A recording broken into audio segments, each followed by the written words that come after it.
The crystal chandelier above the Anderson family's Thanksgiving table cast perfect light on perfect china. But the darkness in Patricia's eyes as she looked at Keisha was anything but perfect. 23-year-old Keisha Matthews stood frozen in the doorway of the formal dining room, watching her world collapse in slow motion.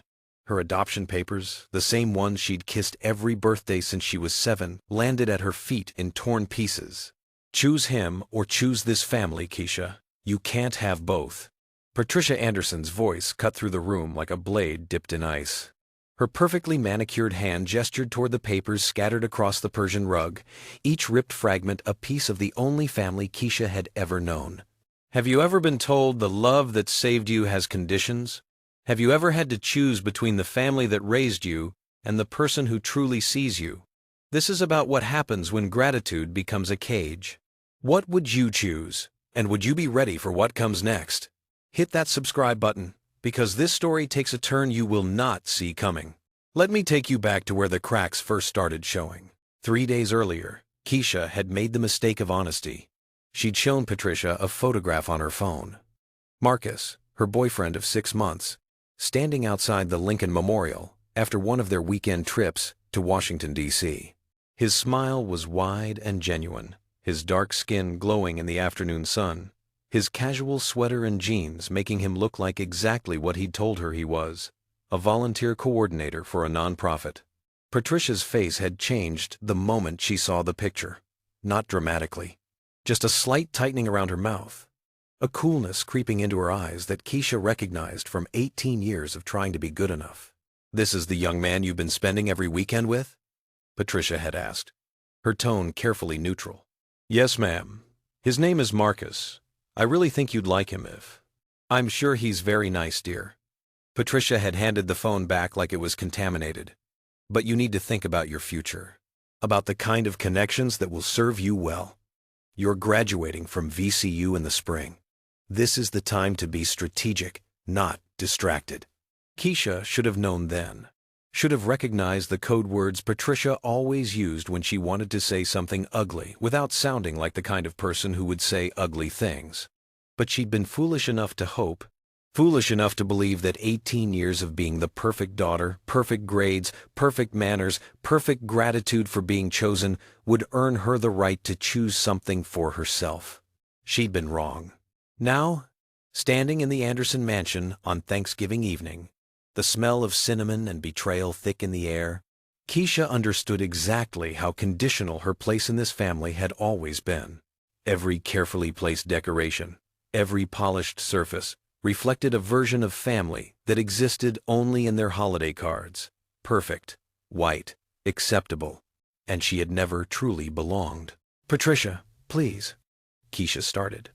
But her adopted mother raised one hand. "Don't. I've given you 3 days to come to your senses, 3 days to realize that we know what's best for you. But you've made your choice clear." Patricia's voice rose, losing its careful control. "We didn't rescue you from poverty so you could throw yourself away on some nobody." Richard Anderson appeared in the doorway of his study, his businessman's face arranged in the expression Keisha had seen him use on employees he was about to fire. Calm, detached, final. "Keisha, let's talk in my office." Her hands were shaking as she followed him down the hall, past family photos that suddenly felt like evidence of a lie. There she was, at 8, gap-toothed and grinning at her adoption day celebration. At 12, awkward embraces, standing between Richard and Patricia at some charity gala. At 16, graduation from private school, looking grateful and small and desperate to deserve the life they'd given her. Richard closed the study door and gestured to the leather chair across from his desk. She didn't sit. "I've always appreciated your intelligence, Keisha," he began, settling into his own chair like he was conducting a business negotiation. "So, I'm going to be direct. This relationship with this Marcus person, it's inappropriate." "Inappropriate how?" Keisha's voice came out stronger than she felt. "Because he's black? Is that what you mean?" Richard's jaw tightened. "Don't put words in my mouth. This is about your future, about maintaining the standards we've worked so hard to provide for you. We have certain expectations." "I know about your expectations," Keisha interrupted. and she was surprised by the heat in her own voice. "I've spent 18 years meeting every single one. Perfect grades, perfect behavior, perfect gratitude for being saved from the foster system. But Marcus, he's mine. He's the first thing I've chosen for myself, and you don't get to take that from me. Then you're choosing to leave this family." The words hung in the air like a death sentence. Keisha clutched her phone in her pocket, feeling the weight of Marcus's last text message. "Whatever happens, I'm here. Always." She thought about his hands on her face last weekend, his whispered promise. "You deserve people who choose you without conditions." Her body remembered his warmth, even as she stood in the cold rejection of her adopted family.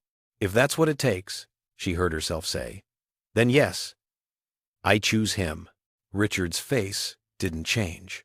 He simply nodded, opened a drawer, and pulled out a checkbook. "I'll give you $10,000. Consider it severance for 18 years of playing the grateful orphan. But after tonight, you're no longer our responsibility, no longer our daughter. Is that understood?" Keisha's vision blurred with tears, but she held her ground. "I don't want your money. I never wanted anything, except to be loved without conditions. I guess that was too much to ask." 30 minutes later, she was packing her belongings, while Patricia stood in the doorway of her bedroom, the room that had been hers for 18 years, watching with stone-faced silence. Keisha folded clothes with trembling hands, stuffed books into a duffel bag, grabbed the few photographs that actually belonged to her. The torn adoption papers stayed on the dining room floor. As Keisha dragged her suitcase down the marble steps of the only home she'd known for 18 years, the November cold hit her face like a slap. The Anderson house glowed behind her, warm and beautiful, and utterly closed to her now. Her phone buzzed. Marcus. But it wasn't a text. It was a voice message that started with 4 words that made her heart stop. "Keisha, trust me. Please." She pressed play with shaking fingers. "Baby, I know you're probably at your parents' house right now, and I know things might not be going well. I need you to trust me.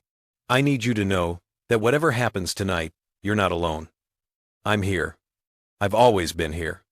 And I'm going to prove it to you in ways you can't imagine yet. Just hold on, please. Hold on for me." Keisha stood at the bottom of the steps, 2 suitcases at her feet, her entire life reduced to what she could carry. She had nowhere to go. No family, no backup plan. Just a voice message from a man she'd known for 6 months and a choice she'd made that cost her everything. She had no idea that in exactly 48 hours, the Andersons would see Marcus's face on every news channel in America and realize their nobody was the last person they should have underestimated. Drop A in the comments if you've ever been made to feel like love was something you had to earn. And tell me, would you have stayed or walked away? November in Richmond hits different when you're homeless, and Keisha didn't mean homeless like the Andersons always feared she'd become. She meant sitting on a park bench at 9 p.m. with everything you own in 2 suitcases homeless.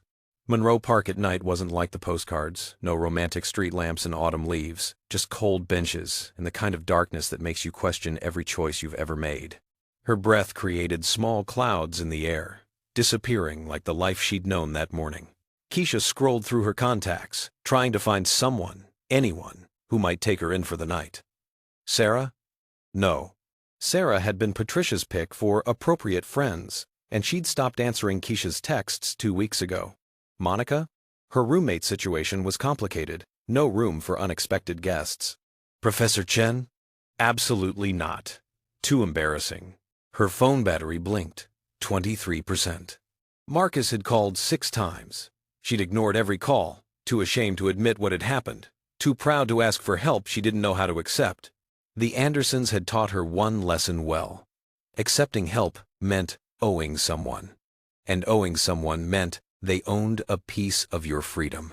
But sitting on that bench, with the November cold seeping through her coat, her fingers going numb around her phone, Keisha was running out of options and pride. The phone rang again. Marcus. 7th time. Her thumb hovered over the decline button. Then she thought about his voice message, the certainty in his tone, the way he'd said, "Trust me," like he knew something she didn't. She answered, "Keisha." His voice flooded through the phone, warm and urgent. Thank God. Where are you? Exactly where are you right now? Marcus! Her voice cracked. She hated how weak she sounded. Hated the tears that started flowing despite her best efforts to hold them back. I'm fine. I just need... You're not fine. Tell me where you are. Please, baby, let me help. I can't ask you to save me, Marcus. The words tumbled out between sobs. I've been saved before it came with strings attached. I can't do that again. I can't owe someone else. I'm not asking to save you, Marcus interrupted, his voice dropping to that low, intimate register that always made her feel safe. I'm asking you to let me stand beside you. There's a difference. You don't understand what I've lost. Then help me understand. But first, tell me you're safe. Are you safe right now? Keisha looked around Monroe Park. A couple hurried past, giving her a wide berth. A group of college students laughed in the distance. Cars passed on the street beyond, headlights cutting through the darkness. I'm in Monroe Park, she admitted, on a bench near the fountain. I have my suitcases. I'm trying to find somewhere to stay, but... She stopped, embarrassed by how pathetic it all sounded. Marcus's breathing changed on the other end of the line. Not panic, but something else. Purpose. Keisha, he said, his voice carrying a note she'd never heard before. Something between authority and tenderness. I need you to listen to me, very carefully, baby. I need you to stay exactly where you are. Don't move. Don't hang up. Just look up. What? Marcus? What are you, Look up. Now. Keisha lifted her eyes from her tear-stained hands. At first, she saw nothing unusual, just the park, the darkness, the ordinary Thursday night in Richmond. Then she heard them. Engines. Multiple engines. Deep and powerful. 3 black SUVs with tinted windows turned into Monroe Park, their headlights sweeping across the fountain. Behind them, a police escort with lights flashing, no sirens. But the red and blue strobes lit up the bare trees like a disco ball at the end of the world. Keisha's first thought was that she was in trouble. Her second thought was that this couldn't be real. Her third thought, the one that made her hands go numb, was that Marcus was still on the phone. And he wasn't surprised at all. Marcus? Her voice came out as a whisper. What's happening? I'm here, he said simply. I told you. I'm always here. The SUVs pulled to a stop in a semicircle around her bench. People in the park stopped and stared. Someone pulled out their phone and started recording. Keisha's heart hammered against her ribs so hard she thought it might break through. The door of the lead vehicle opened. A man in a dark suit stepped out tall, broad-shouldered, with an earpiece and the kind of alert posture that screamed federal agent. He approached Keisha with measured steps, his eyes scanning the area with professional efficiency. Miss Matthews? His voice was respectful, almost gentle. Mr. Wellington sent us to ensure your safety. If you'll come with us, please. Keisha stared at him, at the SUVs, at the small crowd gathering to watch whatever this was. Her phone was still pressed to her ear, and Marcus was still there, his breathing steady and calm. Marcus, she said into the phone, her voice shaking. Who are you? There was a pause. Then, I'm still the man who fell in love with you at a volunteer event 6 months ago. That part was never a lie. But there are things I need to explain. Things I should have told you sooner. Will you come with me? Will you let me show you? The agent was waiting patiently, one hand extended toward her suitcases. More people were gathering now, phones out, recording this bizarre scene. Keisha heard someone whisper, "Is that Secret Service?" Her mind was reeling. Nothing made sense. The Marcus she knew was a non-profit volunteer who drove a modest Honda and wore clothes from Target. The Marcus she knew split pizza with her and laughed at bad movies and made her feel seen in a way no one ever had. That Marcus didn't have Secret Service. Miss Matthews, the agent prompted gently, we need to move you to a secure location. Mr. Wellington is waiting. Keisha thought about her options. She could refuse. She could run. She could sit on this bench and figure out her life alone, the way she'd always known she might have to. Or she could trust the man whose voice had been her anchor for 6 months. The man who'd never asked her to be anything other than herself. The man who was apparently so much more than he'd claimed to be, and she had no idea if that terrified her or gave her hope. "Keisha?" Marcus's voice in her ear, soft and pleading. "Please, trust me one more time. I'll explain everything, I promise." She stood on shaking legs. The agent immediately moved to take her suitcases, handling them with surprising care. Another agent appeared, opening the door of the middle SUV. "Where are we going?" Keisha asked. "The Jefferson Hotel, ma'am," the agent replied. "Mr. Wellington has arranged a suite for you. You'll be safe there." The Jefferson Hotel. The same place where the Andersons had Sunday brunch with Richmond's elite. The same place Keisha had walked past 100 times, knowing she'd never belong in those marble halls. She got into the SUV. The leather seats were soft and warm. The interior smelled like expensive car and power. As the door closed behind her, sealing her into this new reality, Keisha kept the phone pressed to her ear. "I'm scared," she whispered. "I know," Marcus replied, "but you're not alone. Not anymore. Not ever again." The convoy pulled away from Monroe Park. Through the tinted windows, Keisha watched the crowd of onlookers, their phones tracking the vehicle's departure. Someone would post this online. By tomorrow, people would be asking questions. But right now, in this moment, all Keisha could think about was Marcus's breathing on the other end of the line, slow and steady, grounding her panic like an anchor in a storm. "I'll be there in an hour," he said. "Stay on the phone with me until then?" "Okay," she agreed, because what else could she say? As the SUV glided through Richmond's streets, past the life she'd known toward something completely unknown, Marcus started talking. Not explanations yet, just stories, childhood memories, funny moments, the kind of intimate details that reminded her. Whoever he was in the world of Secret Service and political power, he was still her Marcus underneath it all. At least, she hoped he was. Have you ever been too proud to ask for help when you needed it most? Comment below if you've ever sat alone wondering if you made the right choice, because what happens next is going to blow your mind. You think you know someone until a Secret Service agent steps out of an SUV and says your boyfriend's name with Sir attached to it. The Jefferson Hotel lobby glowed with old Virginia money, the kind of place where the Andersons would have Sunday brunch and feel important. Now Keisha was being escorted past them, past people like them, by men wearing earpieces and carrying guns. The marble floors echoed with her confusion. The night manager didn't bat an eye as the agents swept through with Keisha between them. He simply nodded, handed over a keycard with practiced discretion, and gestured toward the private elevator. "The presidential suite is ready, as requested." Presidential suite. Keisha would have laughed if she wasn't so close to crying. The elevator rose with smooth efficiency, and Keisha caught her reflection in the mirrored walls. She looked exactly like what she was, a woman who'd been crying on a park bench an hour ago. Her coat was wrinkled, her eyes red and swollen, her hair a mess from running her hands through it. She looked homeless, lost, completely out of place. The suite door opened to reveal a space bigger than the entire first floor of the Anderson house. Floor-to-ceiling windows overlooked Richmond's skyline. Antique furniture mixed with modern luxury. A full kitchen. A dining room. What looked like 2 bedrooms through open doorways. "Mr. Wellington will arrive shortly," the lead agent informed her. "You're secure here. If you need anything, dial 0 on any phone. We'll be just outside." Then they left her alone. Keisha stood in the middle of the suite, her 2 suitcases looking pathetic against all that luxury, and tried to process what was happening. She pulled out her phone now down to 15% battery and Googled Marcus Wellington III. The search results made her knees weak. Marcus Wellington III, Deputy Director of the Office of Public Engagement, worked directly under the President.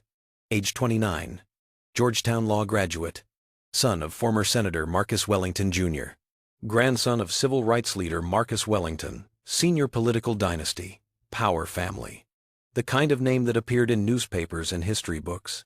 There were photos. Marcus at White House events, in expensive suits. Marcus shaking hands with foreign dignitaries.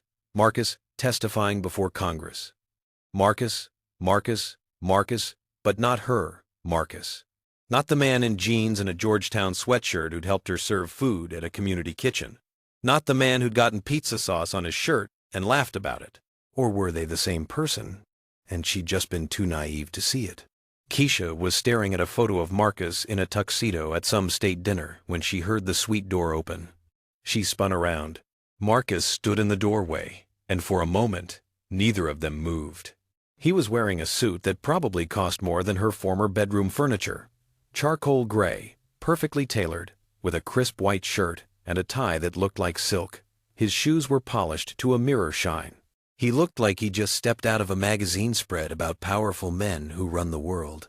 But his eyes were the same, dark and warm and full of concern.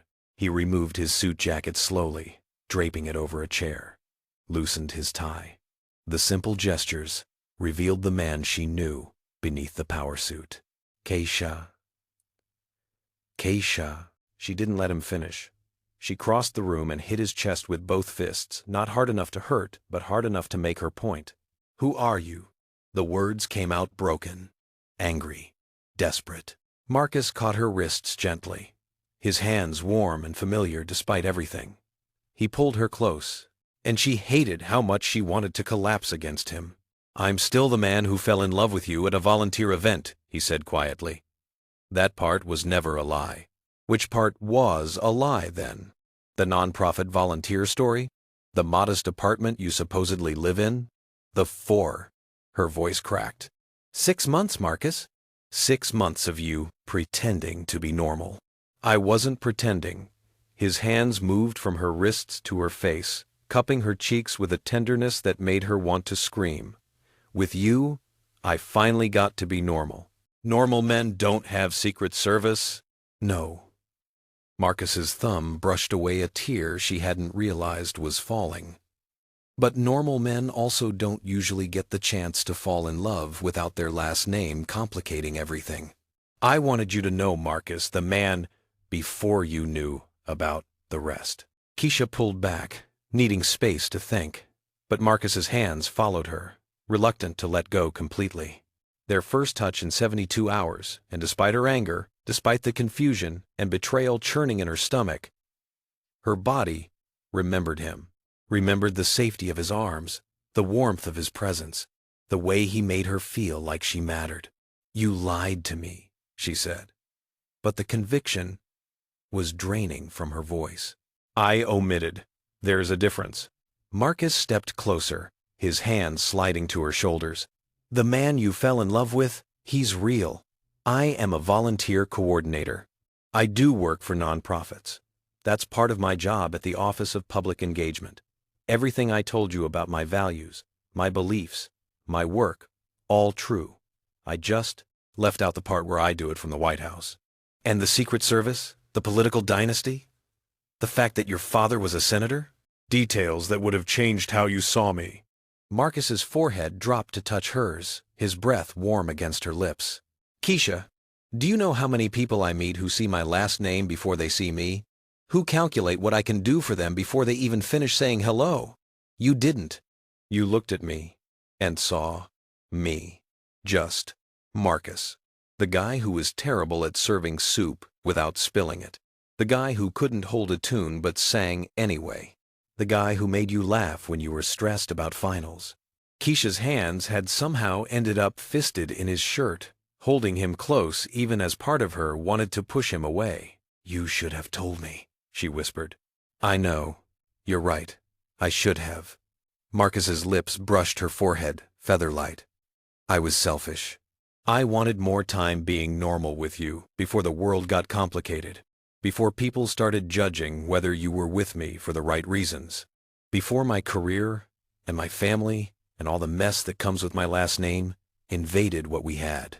Well, it's invaded now. Keisha's laugh came out bitter.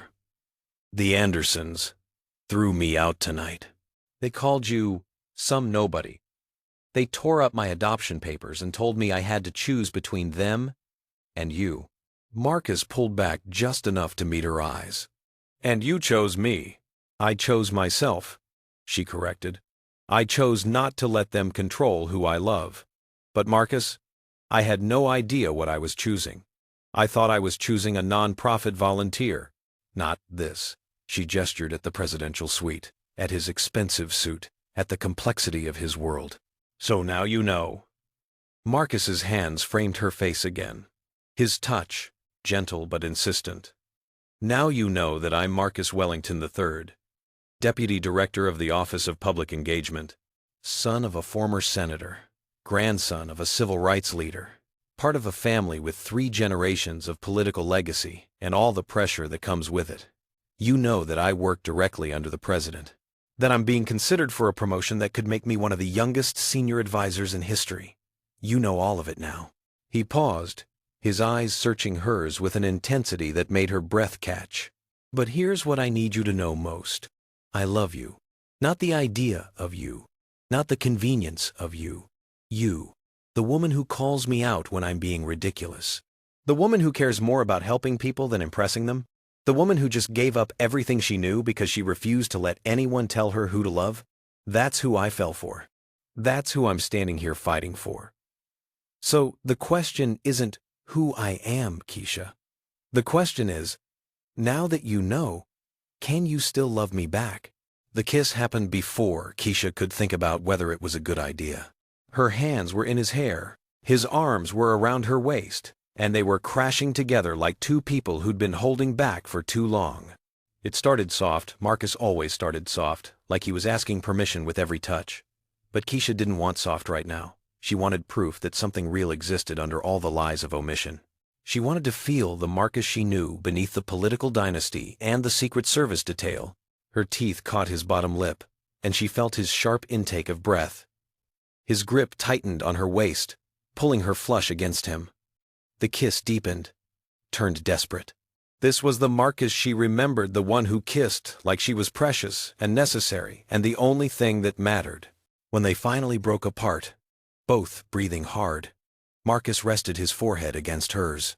"I'm sorry," he whispered, "for not telling you sooner, for putting you in this position, for—" Keisha stopped him with another kiss, shorter this time, but no less intense. "Stop apologizing," she murmured against his lips. "Start explaining. Tell me everything. No more omissions, no more protection from the complicated parts. If we're doing this, if I'm choosing you, whoever you really are, then I need the truth, all of it." Marcus nodded, his thumb tracing the line of her jaw. "Okay. But first, you should know. Tomorrow morning, I have a meeting that I want you to attend with me. It's at the White House, Keisha. And after that meeting, if you still want to walk away from me, I'll understand. But I'm asking you, begging you to give me one more day to show you why I kept this from you." His eyes held hers, dark and pleading, and full of something that looked like fear, like he was genuinely afraid she'd say no. "Will you come with me?" Keisha thought about her options. She could refuse. She could demand answers now. She could protect herself from whatever storm was coming by walking away before she got in any deeper. Or she could trust, really trust, that the man she'd fallen for was still there, still real, still worth the risk. "Yes," she whispered. The relief that washed over Marcus's face was so profound it almost broke her heart. He pulled her into a tight embrace, his face buried in her hair, his arms locked around her like he was afraid she'd disappear if he let go. They stood like that for a long moment, holding each other in the middle of a presidential suite that represented everything Keisha had never been part of, everything she'd never expected to be part of. But standing in Marcus's arms, feeling his heartbeat against her cheek, she allowed herself to hope that maybe, just maybe, she'd found something real enough to survive the complications. Would you forgive someone for hiding who they really are, if their reason was to protect what you have together? Or is honesty more important than intention? Tell me in the comments where you stand. The White House isn't just a building. It's a reminder that some people are born into rooms you'll never enter, conversations you'll never hear, and a version of America you only see on TV. Keisha learned this truth at 6 a.m. when a woman named Stephanie arrived at the hotel suite with 3 garment bags and a professional makeup kit.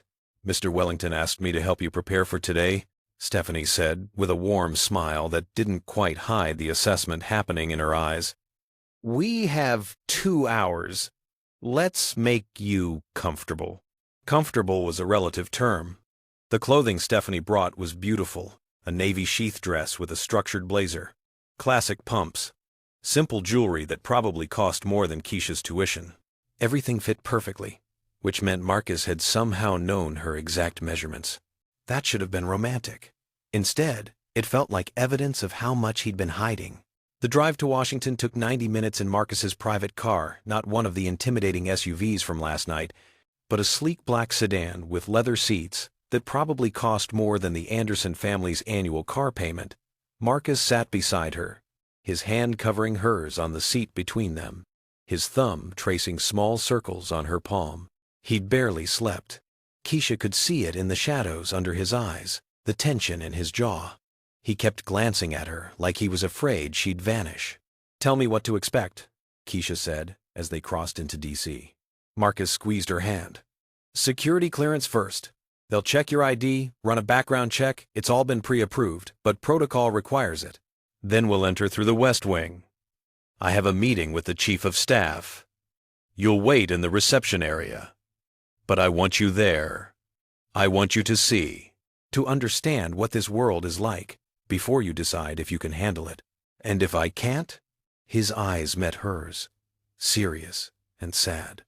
"Then I walk away from it. Not from you. Never from you." "Marcus, you can't?" "I can," he interrupted firmly. "I've been doing this job for 5 years. I've made my contributions. But you're the first real thing I've had in my entire life.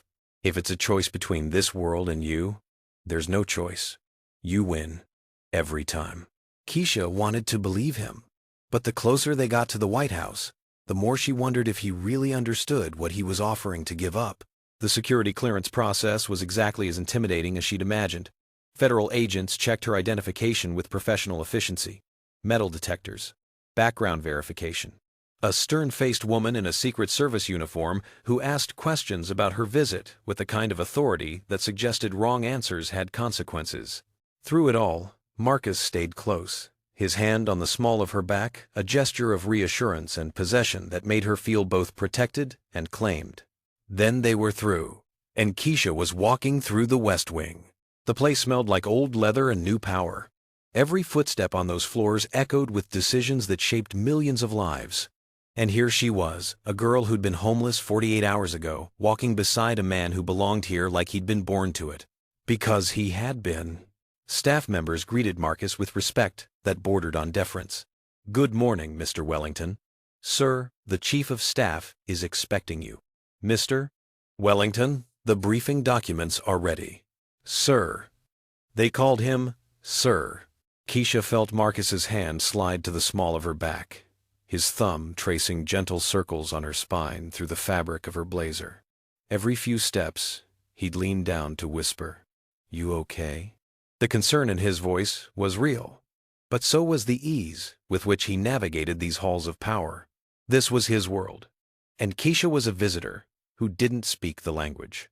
They passed offices where important people made important decisions, conference rooms where policies that affected millions were debated.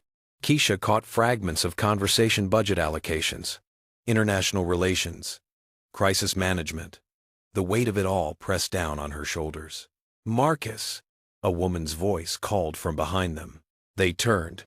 A black woman in her 50s approached, elegant in a charcoal suit, her natural hair styled in a sophisticated twist. She carried herself with the kind of confidence that suggested she'd earned her place in these halls through competence and determination. "Eleanor." Marcus's face relaxed into genuine warmth. "I'd like you to meet Keisha Matthews. Keisha, this is Eleanor Hutchins, the President's Chief of Staff." Eleanor's handshake was firm, her smile genuine. "Marcus has mentioned you. It's rare to see him bring anyone into this environment." Keisha found her voice. "He didn't exactly give me the full picture of what this environment meant." Eleanor laughed, a rich, knowing sound. "The good ones never do. They want to be loved for who they are, not what they represent." "Smart man." She turned to Marcus.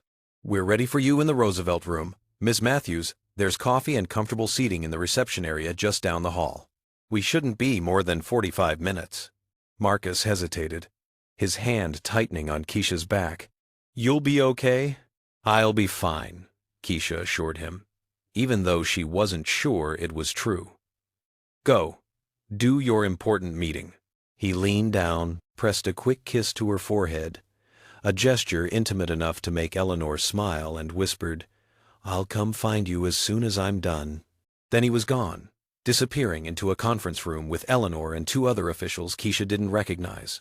The door closed with a soft click that felt like a barrier between his world and hers. Keisha found the reception area and settled into a chair that was probably worth more than everything she owned. She pulled out her phone, now charged, courtesy of the hotel suite, and tried not to feel completely out of place. Around her, the White House continued its daily operations. Staffers rushed past with briefing folders. Phones rang with urgent calls. Television monitors showed news coverage of international events. This was the nerve center of American power, and Keisha was sitting in the middle of it in borrowed clothes, trying to figure out if she belonged anywhere near this life. 20 minutes into Marcus's meeting, her phone buzzed. A text from an unknown number. "Is this Keisha Matthews?" "This is Richard Anderson. We need to talk." She stared at the message. Richard, her adopted father, who'd offered her $10,000 to disappear from their lives 2 days ago. What could he possibly want now? She was debating whether to respond when she overheard two staffers talking near the coffee station. "Did you see the Wellington appointment memo? They're fast-tracking it." About time. Marcus Wellington is the best thing to happen to the Office of Public Engagement in years. Plus, the optics are perfect, young, black, brilliant, from a legacy family. The president would be smart to promote him before someone else recruits him. "I heard there might be complications. Something about his personal life? When is there not? But if anyone can handle scrutiny, it's a Wellington. That family's been in politics for 3 generations. They know how to weather storms." And Keisha's stomach tightened. Marcus wasn't just important, he was being considered for a promotion. And his relationship with her, the foster kid who got thrown out by her adopted family, might be a complication. She was processing this when the Roosevelt room door opened. Marcus emerged, his professional mask firmly in place. But when his eyes found her across the reception area, his expression softened. He crossed the space in long strides. And before Keisha could stand, he was pulling her up into his arms. "How did it go?" she asked. "Later," he murmured, against her hair. "Right now, I need a minute with you. Somewhere private." He guided her down a hallway, past more offices and busy staffers, until he found what looked like a private bathroom. He checked that it was empty, then pulled her inside and locked the door. "Marcus? What?" He pressed her against the marble sink, his forehead dropping to touch hers. His hands framed her face with a gentleness that contradicted the intensity in his eyes. "I know this is overwhelming," he said quietly, "but you belong here, with me. Do you understand?" "I'm not sure I understand anything anymore." His thumb traced the line of her cheekbone. "Then let me make one thing clear. I don't care about the complications. I don't care about the optics or the politics or what anyone thinks about us. You are the best thing in my life, Keisha. And if they can't see that you make me better, stronger, more grounded, then they don't deserve to make decisions about my career." "But they are making decisions about your career," Keisha said. "I heard staffers talking. You're being considered for a promotion, senior advisor or something. And "You're the woman I love," Marcus interrupted. His voice dropped lower, more intimate. "You're the reason I remember why this work matters. You're the person who keeps me human in a place that treats people like chess pieces. So no, you're not a complication. You're essential." The kiss was inevitable. His lips found hers with a desperation that spoke of the pressure he was under, the fear he was hiding behind his confident facade. Keisha's hands gripped his collar, pulling him closer, and for a moment, the White House and all its power faded away. There was just Marcus kissing her like she was oxygen and he'd been holding his breath. A knock on the door made them jump apart. "Mr. Wellington?" A male voice, professional and urgent. "Sir, the president would like a word. He's in the Oval Office." Marcus closed his eyes briefly, his jaw tightening with frustration. Then he straightened, smoothed his tie, and became the professional again. 2 minutes, he called through the door. He turned back to Keisha, pressed one more quick kiss to her lips.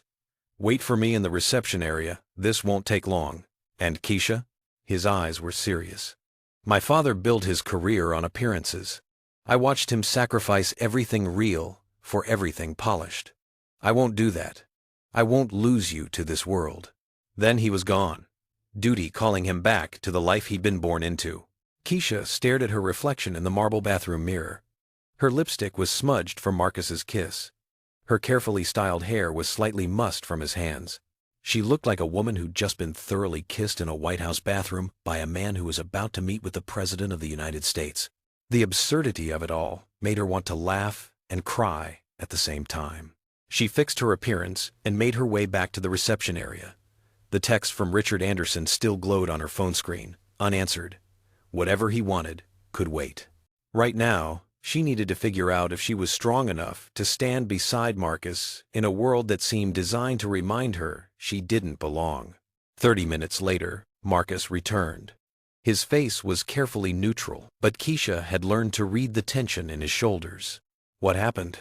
Later, he said again. Let's get out of here first. They were walking back through the colonnade, the rose garden visible through the windows, when Marcus's phone buzzed. He glanced at the screen, and his entire body went rigid. What? Keisha asked, her heart already sinking. He showed her the screen, a news alert from Richmond's local station. The headline made her blood run cold. Local family speaks out. Adopted daughter's ungrateful betrayal. There was Patricia Anderson's face, sitting in her perfectly decorated living room, tissues in hand, telling the world her version of the story. And she was calling Keisha by her full name, Keisha Renee Matthews. Her anonymity, the one thing protecting her from becoming collateral damage in Marcus's world, had just been destroyed by the woman who raised her. Have you ever felt like you didn't belong somewhere, but someone made you feel like you did? Comment. If you've ever had to walk into a room where everyone assumed you didn't deserve to be there. They say every woman remembers the moment her life becomes a headline. Keisha's happened in the back of a town car while her ex-mother cried crocodile tears on camera. Marcus's Georgetown townhouse became a war room within hours. Laptops open, phones ringing, his communications team transforming the living room into campaign headquarters. And in the center of it all, Keisha, the girl who just wanted to love someone without permission. The video played on repeat across multiple screens. Patricia Anderson, perfectly coiffed and devastated, dabbing at dry eyes with an embroidered handkerchief. We gave Keisha everything, Patricia said, her voice trembling with manufactured emotion. We took her from the foster system when she was just 5 years old. We gave her a home, an education, opportunities she would never have had otherwise. And this is how she repays us. By throwing it all away for a man she barely knows. By choosing someone unsuitable. The word hung in the air, loaded with implications Patricia was too careful to state explicitly. The interviewer, a local reporter with ambitions bigger than Richmond, leaned forward sympathetically. Mrs. Anderson, you've been criticized on social media for your reaction to your daughter's relationship. Some have suggested there are racial motivations. Absolutely not. Patricia's voice rose with practiced indignation. This has nothing to do with race. This is about a young woman making reckless decisions that will harm her future. We only wanted what was best for Keisha. We tried to guide her, and she refused to listen. She chose to leave our family. Keisha watched from Marcus's couch, her hands clenched so tight her nails cut into her palms. She's lying. They threw me out. They tore up my adoption papers and told me to choose. We know, said James Richardson, Marcus's communications director, a sharp-eyed man in his 40s, who'd been managing political crises since before Keisha was born. But the narrative is already spreading. Ungrateful adopted daughter abandons loving family for mysterious boyfriend. The story is designed to make you look bad and, by extension, damage Marcus's appointment prospects. Marcus paced behind the couch, his phone pressed to his ear as he spoke with someone from the White House legal team. Keisha had never seen him like this, controlled fury barely contained beneath a professional exterior. When he ended the call, he looked at James. How bad is it? Manageable, but we need to move fast. The story's been picked up by 3 national outlets already. Social media is mixed. Half the comments are sympathetic to you both. The other half are calling Keisha exactly what you'd expect them to call a black woman who they think is dating above her station. Keisha flinched. She'd made the mistake of reading the comments earlier. Gold digger, social climber, charity case, who forgot her place. Words designed to cut, to remind her that people like her weren't supposed to end up with people like Marcus. So what do we do? Marcus asked, his jaw tight. James pulled up a presentation on his laptop. 3 options. 1. Keisha disappears. We put out a statement saying you've ended the relationship to focus on your career. The story dies in 48 hours, and your appointment proceeds without complications. No. Marcus's voice was flat. Final. 2. James continued as if he'd expected that response. We ignore it. Don't engage. Don't comment. Let the news cycle move on. The risk is that silence looks like confirmation of their narrative. And 3. We control the narrative ourselves. We tell your story, your way, before they can shape it for you. Major interview with a respected journalist. Both of you. Together. Explaining the relationship and addressing the attacks head-on. It's risky, puts you both under more scrutiny, but it's the only way to truly counter Patricia Anderson's version. Marcus looked at Keisha. What do you think? I think I'm tired of other people deciding what my story means, Keisha said quietly. Patricia told the world I'm ungrateful, that I threw away a loving family for some man. But that's not what happened. They threw me away because I refused to let them control who I love. Then we tell the truth, Marcus decided. James set up the interview, but I want someone who'll be fair, someone who understands what's at stake. I'll reach out to Diane Mitchell, James said. She's respected, thorough, and she's done interviews with 3 administrations. If anyone can handle this with the appropriate gravity, it's her. The team worked through the night. Keisha watched as they crafted messaging, anticipated questions, prepared responses. This was Marcus's world, strategic, calculated, every word chosen for maximum impact and minimum vulnerability. It should have been comforting. Instead, it made Keisha feel like a problem being solved, rather than a person being protected. Near midnight, after the team had finally left, Keisha stood at the window of Marcus's bedroom, looking out at Georgetown's quiet streets. She could hear him on the phone in the other room, still working, still managing the crisis she'd brought into his life. When he finally came to bed, he looked exhausted. The confident man who'd walked through the White House that morning had been replaced by someone carrying the weight of impossible choices. He found her by the window and wrapped his arms around her from behind, his chin resting on her shoulder. I'm sorry, she whispered. For what? For being a complication. For making your life harder. Marcus spun her around to face him, his hands gentle but firm on her shoulders.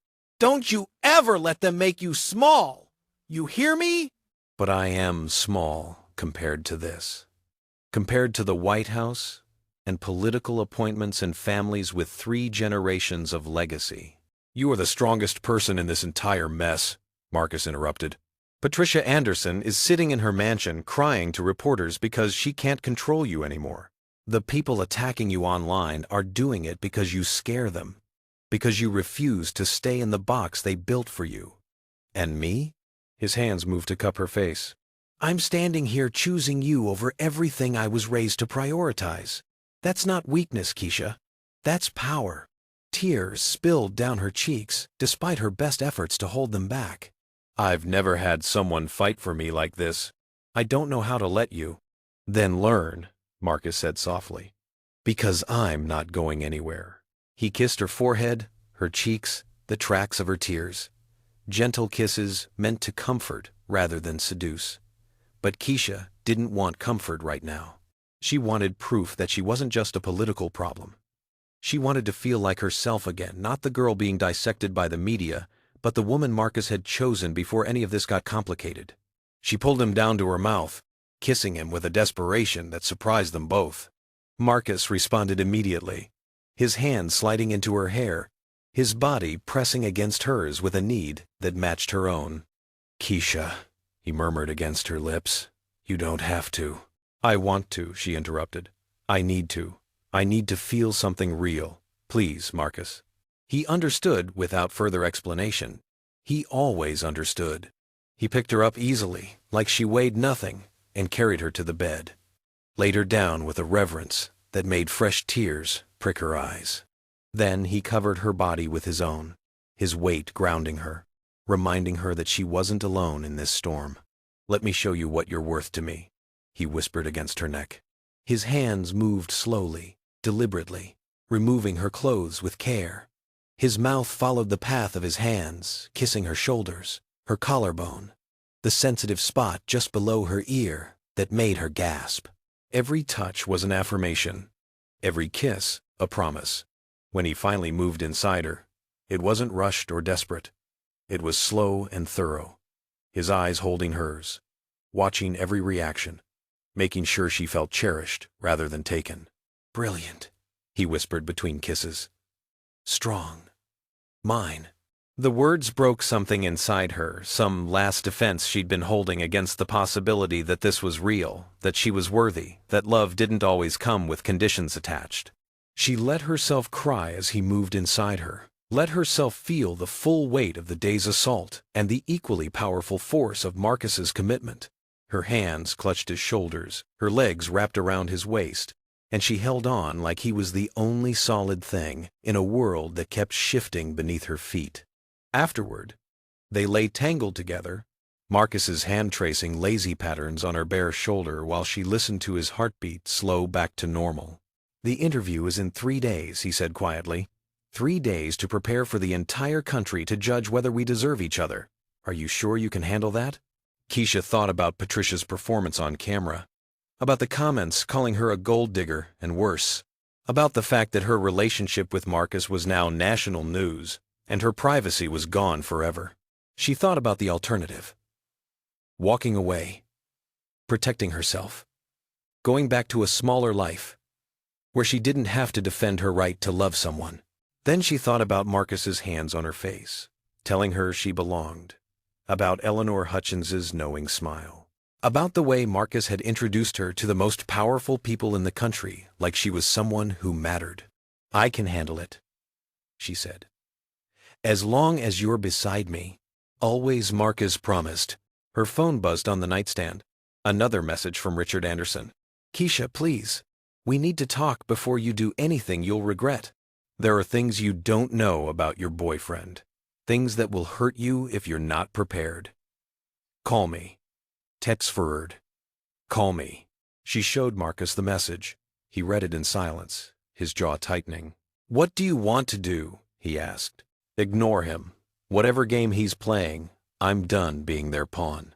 But as Keisha settled back into Marcus's arms, trying to let sleep claim her, she couldn't shake the nagging feeling that Richard's warning meant something, that the Anderson family had one more card to play. And 3 days later, the night before the interview, her phone lit up with a message that proved her instincts right. A photograph of her birth mother, a woman she'd never seen, never knew, never thought she'd find, and an address in Charleston, South Carolina. The message read, "She's been looking for you, and she knows about Marcus. If you want answers about why she left you, come alone. You have 48 hours. Marcus's arms tightened around her in his sleep, unaware that the past Keisha had buried was about to collide with the future they were trying to build. What would you do if loving someone meant the whole world would judge you? Would you hide, or would you stand tall? Drop your answer below and tell me if you think Marcus is making the right call. Everyone wants to know where they come from until the answer shows up at the worst possible moment and demands to be dealt with right now. Keisha stared at the photograph on her phone screen. The woman looking back at her had warm brown eyes, graying hair pulled back in a simple ponytail, and a smile that somehow felt familiar even though Keisha had never seen this face before in her life. Nadine Crawford, her birth mother. The message had come at 2 a.m. while Marcus slept beside her, his arm draped protectively across her waist. The address was in North Charleston, South Carolina. The instructions were clear. Come alone if you want answers. Keisha should have woken Marcus up, should have shown him the message and let him help her figure out if this was real or another trap set by whoever was trying to destroy them. Instead, she watched the sun rise over Georgetown while her mind waged war with itself. This was her past, her story, her right to know where she came from. But it was also potentially dangerous. Another manipulation. Another way for Marcus's enemies to hurt him through her. By 6 a.m., she'd made her decision. She left a note on the nightstand. Had to handle something personal. Back tonight. Trust me. The words felt hollow even as she wrote them, especially after she demanded Marcus trust her with everything. But this meeting, the woman who'd left her at a fire station 23 years ago, this felt too raw, too personal to share until she understood it herself. The train to Charleston left Union Station at 9:15 a.m. Keisha bought her ticket with cash, turned off her phone's location services, and watched D.C. disappear through the window while guilt twisted in her stomach. Marcus would wake up and find her gone. He'd panic. He'd mobilize his entire security team to find her. She'd deal with that later. Right now, she needed answers only one person could give her. Charleston smelled like salt water and history, the kind that seeps into your bones and reminds you that this city holds stories of people who survived when survival seemed impossible. North Charleston was different from the tourist postcards.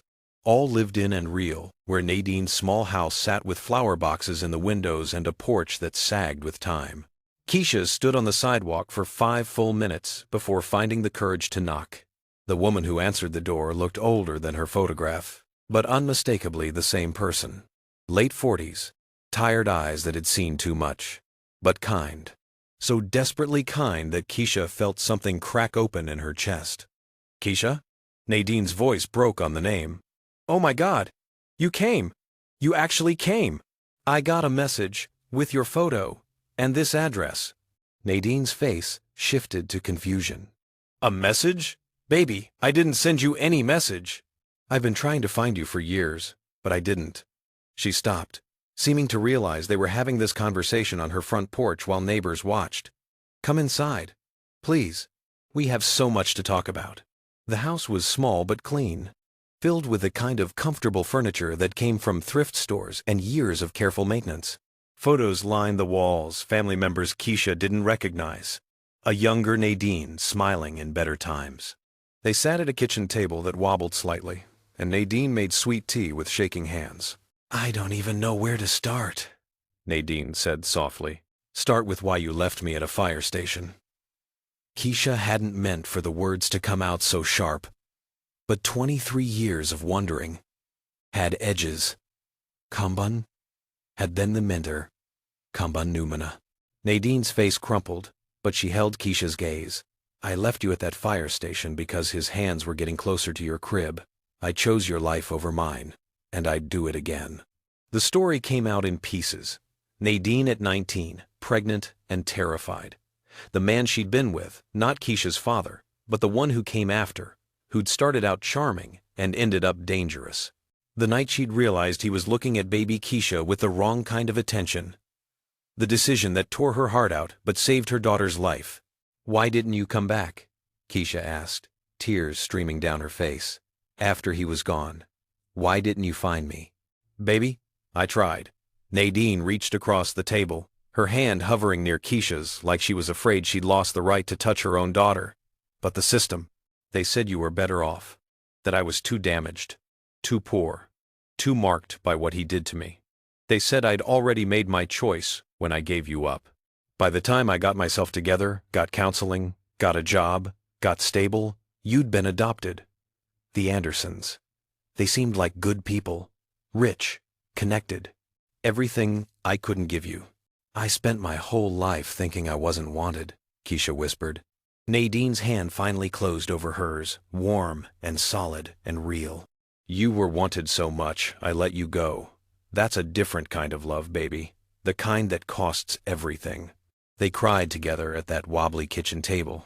Nadine told her about the years of searching, the private investigators she couldn't afford but hired anyway, the social workers who said adoption records were sealed. Keisha told her about the Andersons, about feeling like a charity case her entire childhood, about Marcus and the mess her life had become in the past week. You're on the news, Nadine said gently. I've been watching. That's how I knew you were in D.C. I wanted to reach out, but I was afraid. Afraid you'd hate me. Afraid I'd make things worse for you. Someone sent me a message saying you wanted to meet me, Keisha said slowly. If you didn't send it, Then someone's using me to get to you. Nadine's face hardened with a mother's protective anger. Who would do that? Who's trying to hurt you?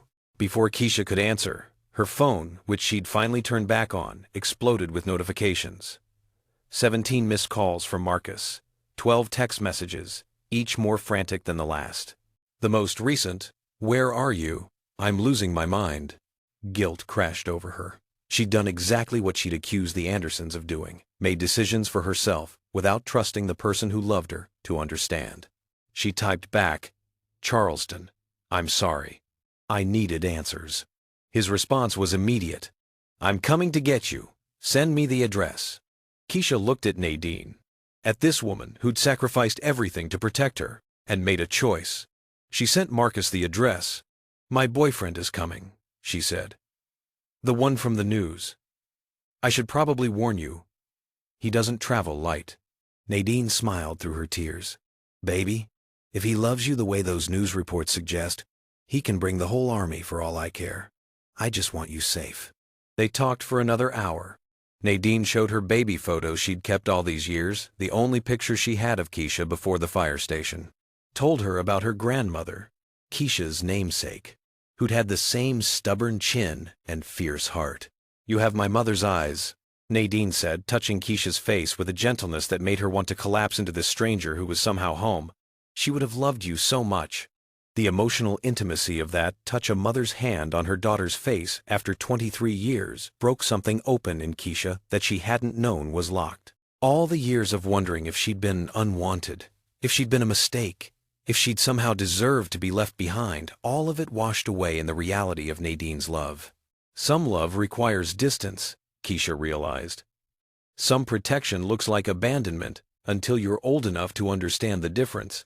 They were sitting on Nadine's porch, her hand holding Keisha's, when the black SUVs appeared. Not 3 this time. 6. Keisha's heart stopped. This was too much. Even for Marcus's security detail. This was. Marcus stepped out of the lead vehicle looking like every bit the powerful man he was. Jaw tight. Eyes stormy. Dressed in a suit that meant he'd left something important to come for her. The relief and anger warring on his face would have been funny under different circumstances. But he wasn't alone. Behind him, stepping out with the kind of authority that makes the air change, was someone Keisha had only seen on television. The President of the United States. And he was walking straight toward Nadine's porch like he had every right to be in North Charleston on a random Thursday afternoon.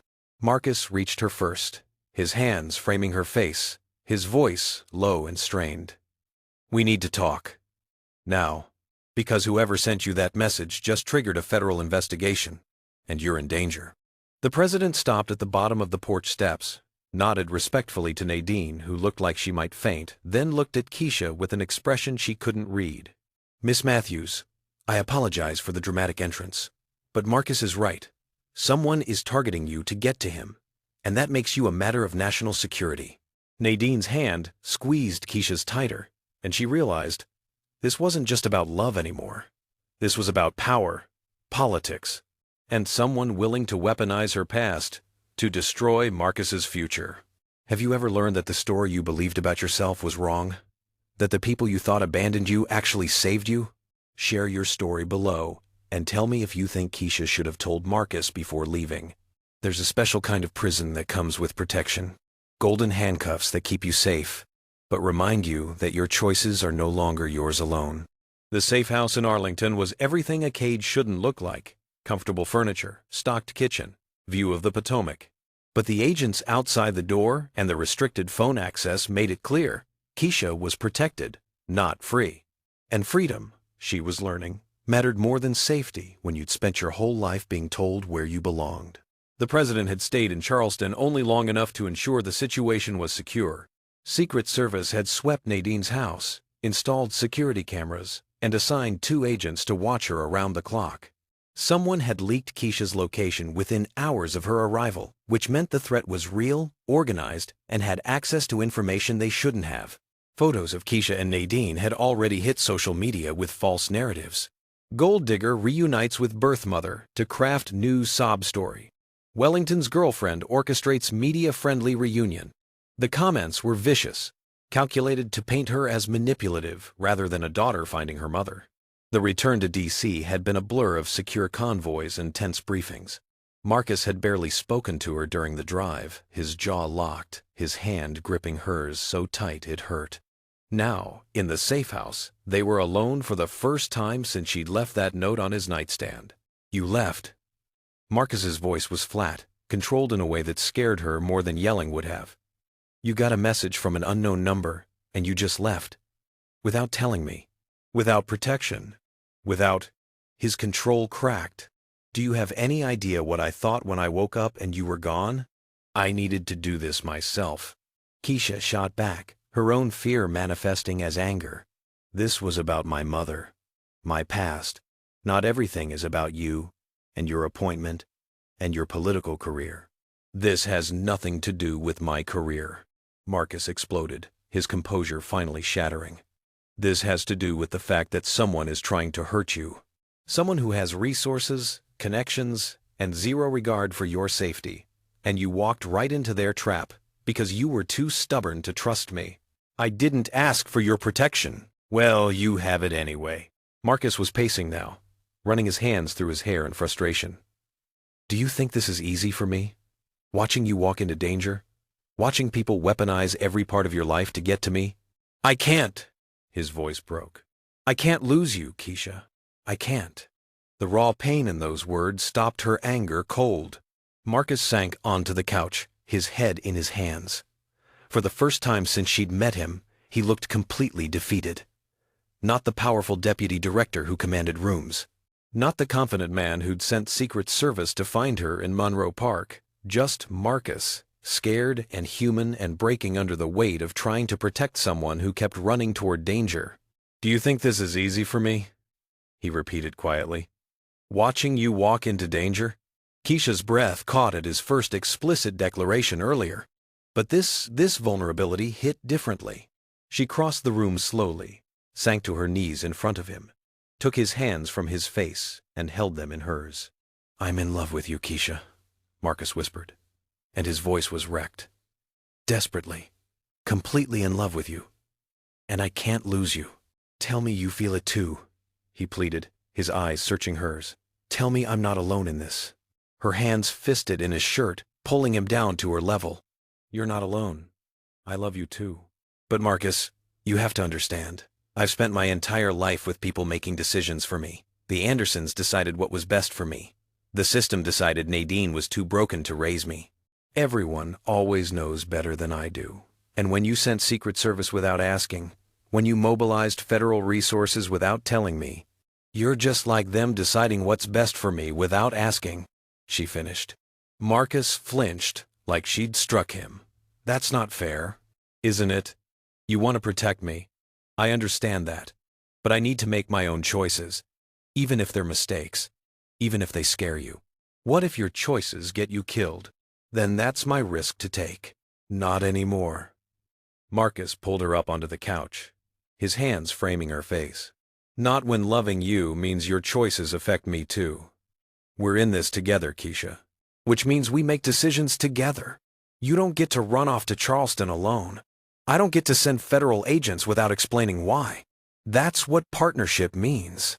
"I went to Charleston because I needed to know I came from something real," Keisha said softly. "That I wasn't just a mistake someone threw away." "You're not a mistake." Marcus's thumb brushed her cheek. "You're the most intentional thing that's ever happened to me. But you want to control everything." "I want to protect everything," he interrupted. "There's a difference. But maybe I've been so focused on protecting you that I forgot to ask what you actually need. I need you to trust that I can handle the truth. All of it. Even the scary parts." Marcus was quiet for a long moment. Then, "Okay, here's the truth. If I accept this appointment, you become a target. Not just politically, physically. There are people who would hurt you to hurt me, and I have to decide if my ambition is worth your safety." "Are you saying you'd turn down the appointment?" "I'm saying I'm considering it. The White House wants me to make a public statement with you, control the narrative, show we're strong together. But Keisha, the threats are real. Patricia Anderson was paid $50,000 by a dark money group to do that interview. The operative who contacted you about Nadine has ties to organizations that don't just destroy careers, they destroy lives. Keisha processed this. And Nadine? Under protective surveillance. 2 agents on her house, 24/7. She's safe. What about Richard Anderson? Marcus's jaw tightened. Trying to distance himself from Patricia, claims he didn't know about the payment, that she acted alone. FBI is investigating. So what do?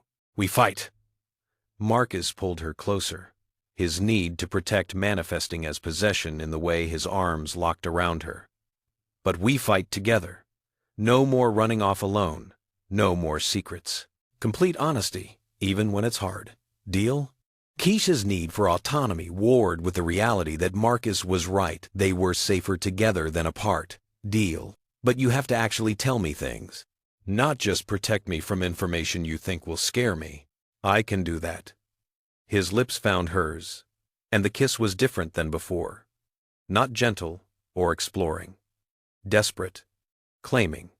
Both of them trying to prove something through physical connection. Keisha pushed him back against the couch, straddling him, taking control in a way that made his eyes darken with want. You want me? She demanded. Then let me choose you. Let me choose this. His hands gripped her hips, but he didn't try to control the pace. It's always been your choice. She kissed him hard, pouring all her frustration and fear and love into it. Her hands yanked at his tie, his shirt needing to feel his skin against hers. Needing proof that they were real, that this connection was stronger than the forces trying to tear them apart.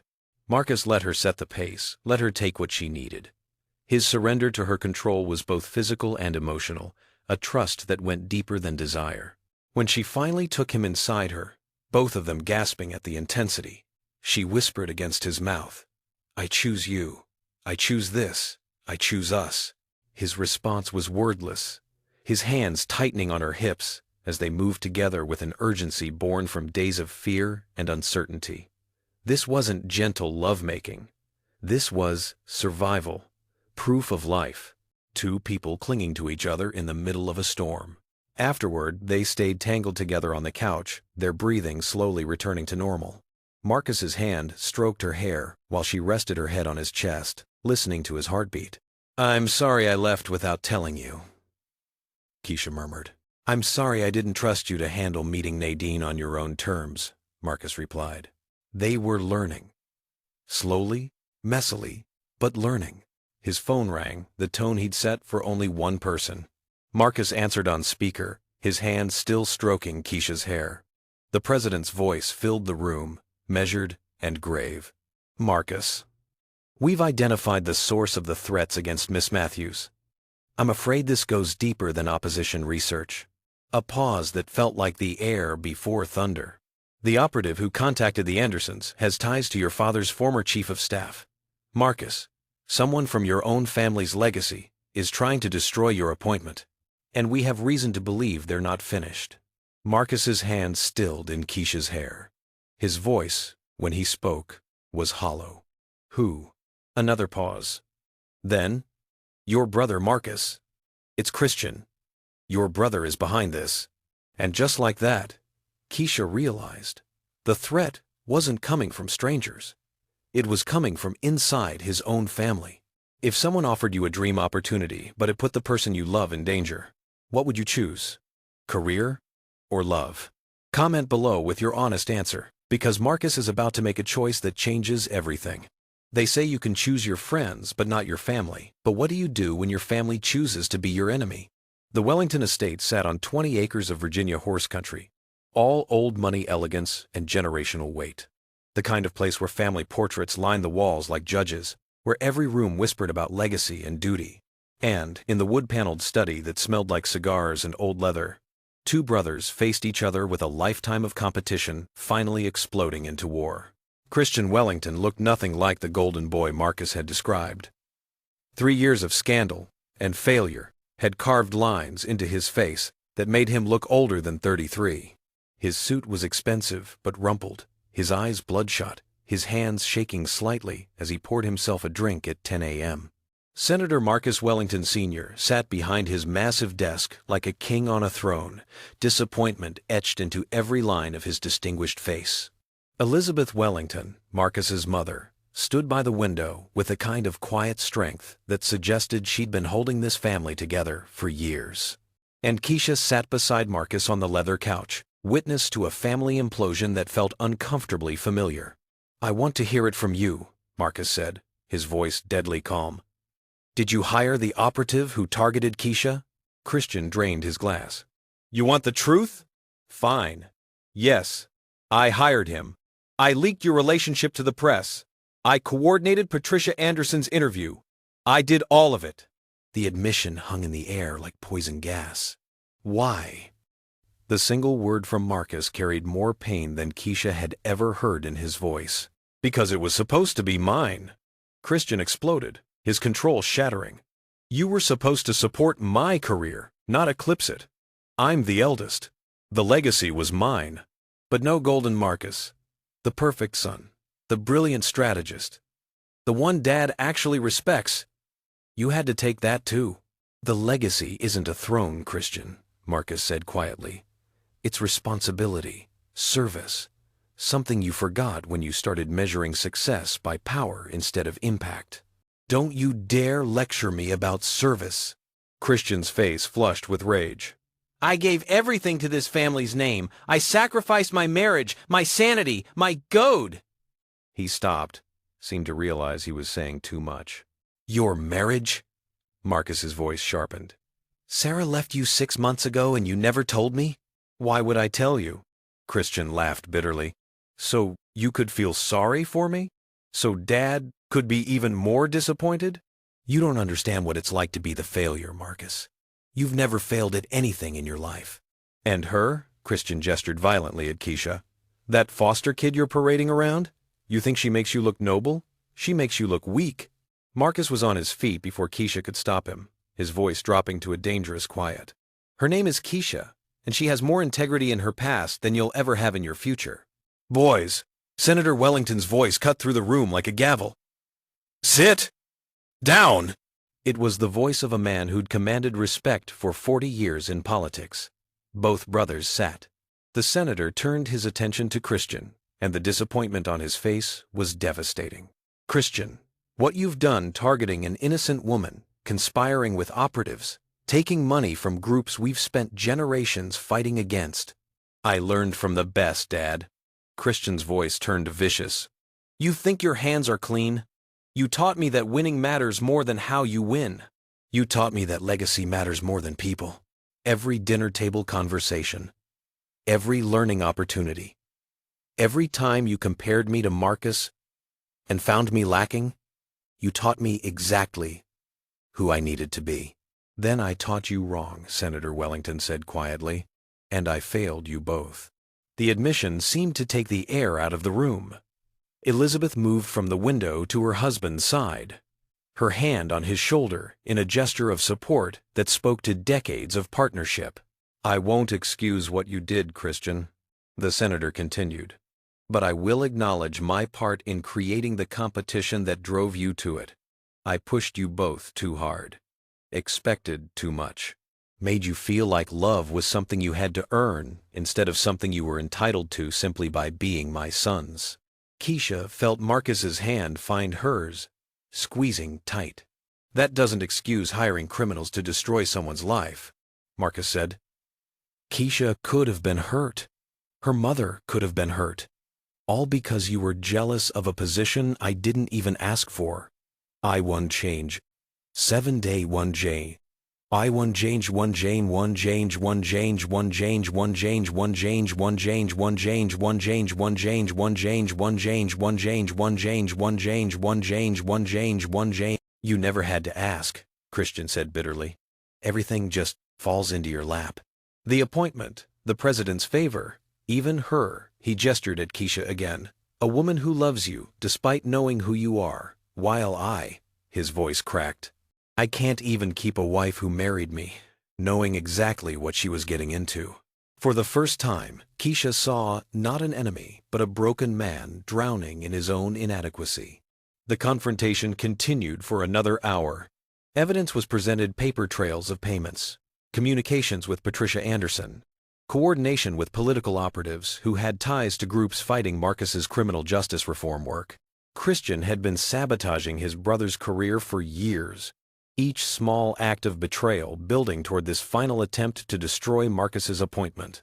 When it was over, when Christian had been ordered to cooperate with federal investigators and the family had fractured in ways that might never fully heal, Keisha and Marcus finally escaped to his childhood bedroom. It was surreal, being in the room where Marcus had grown up, surrounded by trophies and books and photographs of a life before politics consumed everything. Keisha could see the boy he'd been in, the careful organization, the debate team awards, the photos with his grandfather at civil rights memorials. Marcus sat on the edge of his childhood bed and buried his face in his hands. Keisha went to him, loosening his tie, removing his jacket, offering the comfort he'd given her so many times before. "You don't have to be strong right now," she said softly. "Not with me." He pulled her into his lap, his face buried in her neck. And for the first time since she'd known him, Marcus Wellington completely broke down. Not quiet tears, but the kind of sobbing that comes from a wound you didn't know existed until someone ripped it open. She held him, whispering reassurances, being his anchor the way he'd been hers. "I don't know who I am without my family's approval," he confessed when he could finally speak. "My whole life has been about living up to the Wellington name, being worthy of the legacy. And now, then let me show you who you are when you stop performing for them," Keisha interrupted gently. She tilted his face up to meet her eyes. "You're the man who sent Secret Service to a park bench because someone you loved was in trouble. You're the man who's willing to sacrifice his career to protect me. You're the man who sees people, really sees them, instead of using them. That's who you are, Marcus. Not your last name, not your family's expectations. You." He kissed her then, and it was different than before. Not desperate or claiming, tender, grateful. The kiss of a man who'd finally been seen for who he was, instead of who he was supposed to be. They made love in his childhood bed, slow and gentle, a direct rebellion against the family expectations that had shaped his entire life. Every touch was freedom. Every whispered word was a promise that they were building something new, something that belonged only to them. Afterward, lying tangled in sheets that smelled like his past, Marcus confessed his greatest fear. "I don't know if I'm strong enough to walk away from my family's legacy." "Then don't walk away," Keisha said. "Transform it. Build something better. You don't have to destroy the Wellington name. You can redefine what it means." They left the estate hours later, Marcus's hand locked with Keisha's, ready to face whatever came next together. But Christian appeared on the front steps. Not angry this time, worse. Desperate. "Marcus, wait, please." His voice cracked on the second word. Marcus stopped, but didn't turn around. "There's more," Christian said, and something in his tone made Keisha's blood run cold. "The operative I hired. I didn't know he'd go this far. But he's not finished with Keisha. He has information about her birth father. And Marcus, he's planning to release it tomorrow morning. Unless what?"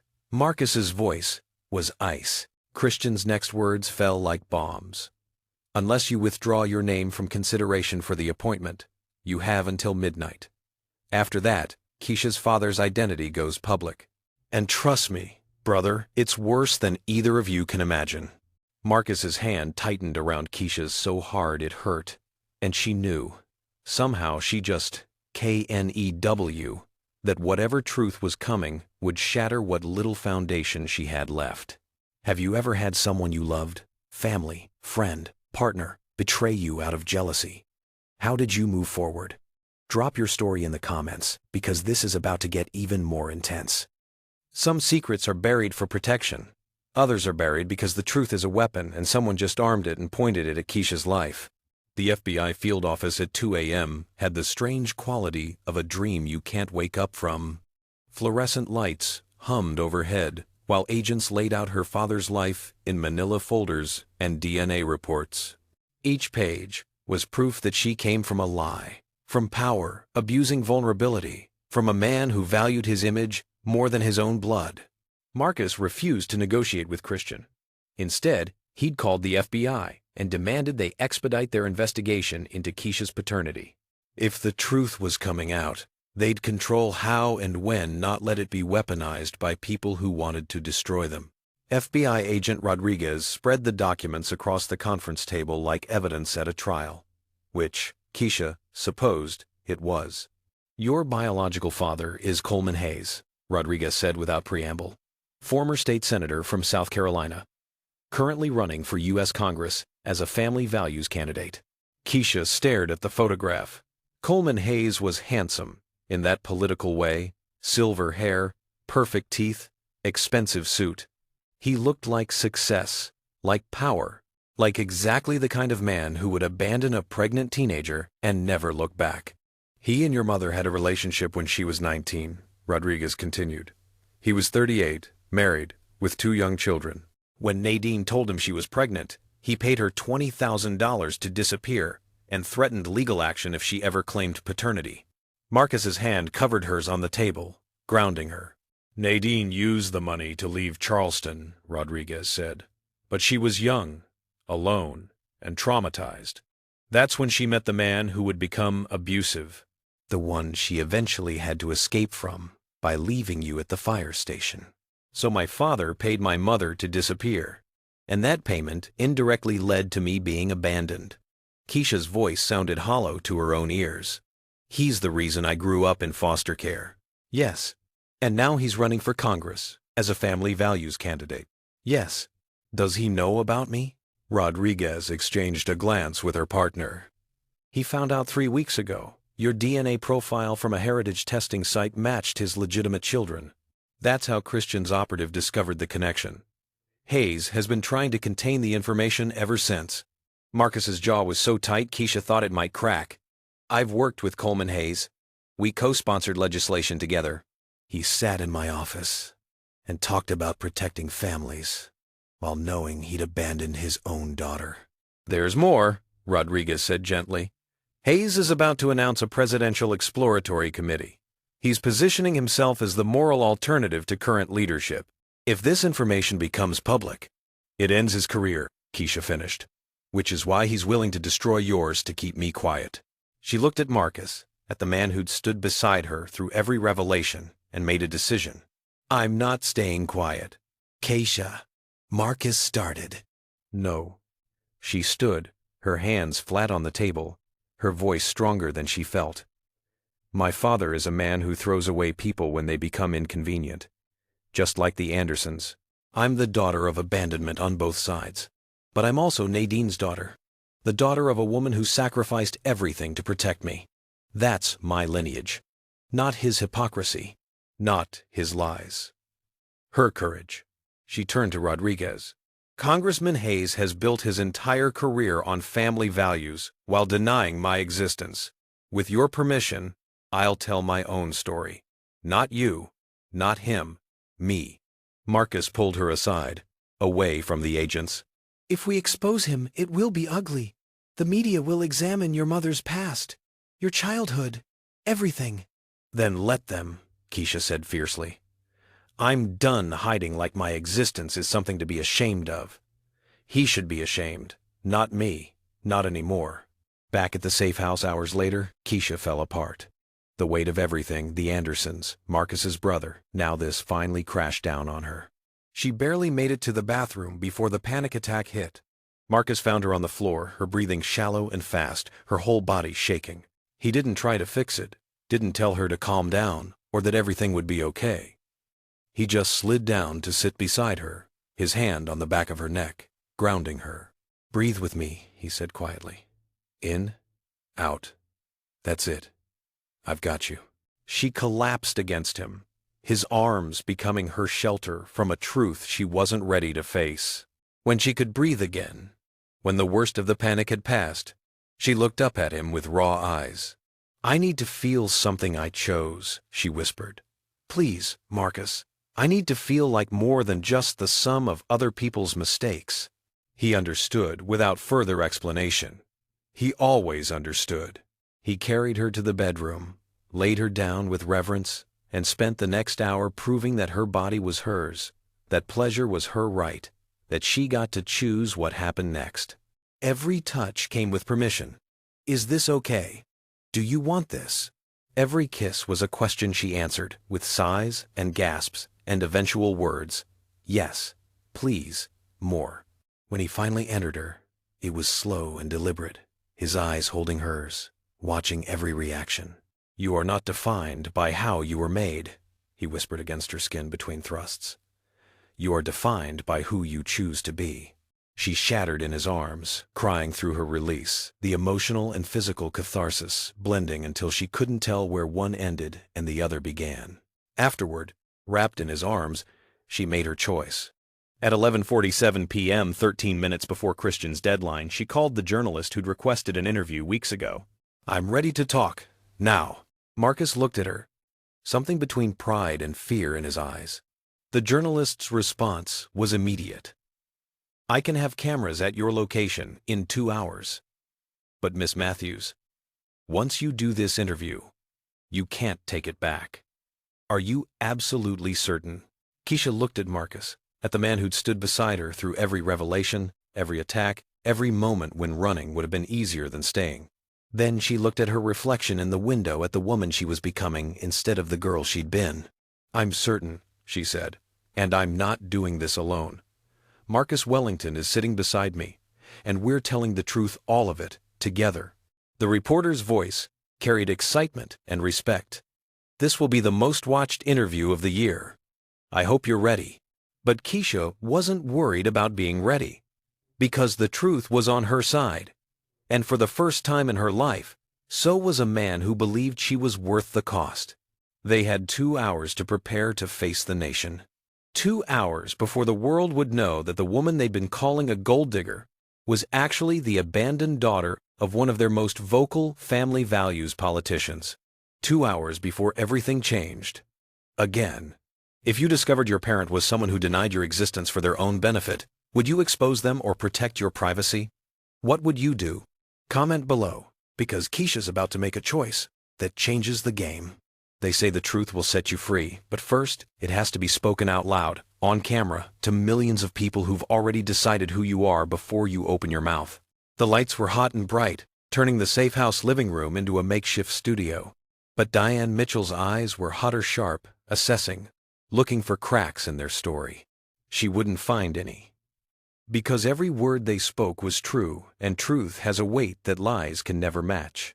The camera's red light blinked like a heartbeat. And they began. In the bathroom beforehand, Keisha's hands had shaken so badly she couldn't fix her makeup. Marcus stilled her hands, bringing them to his lips.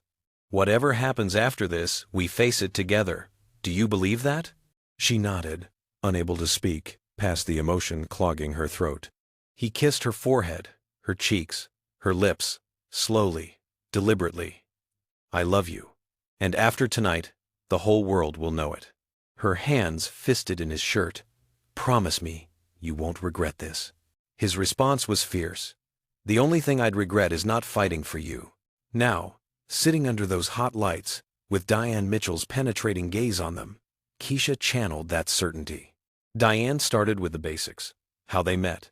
The volunteer event that wasn't just a volunteer event. Marcus's decision to keep his identity private.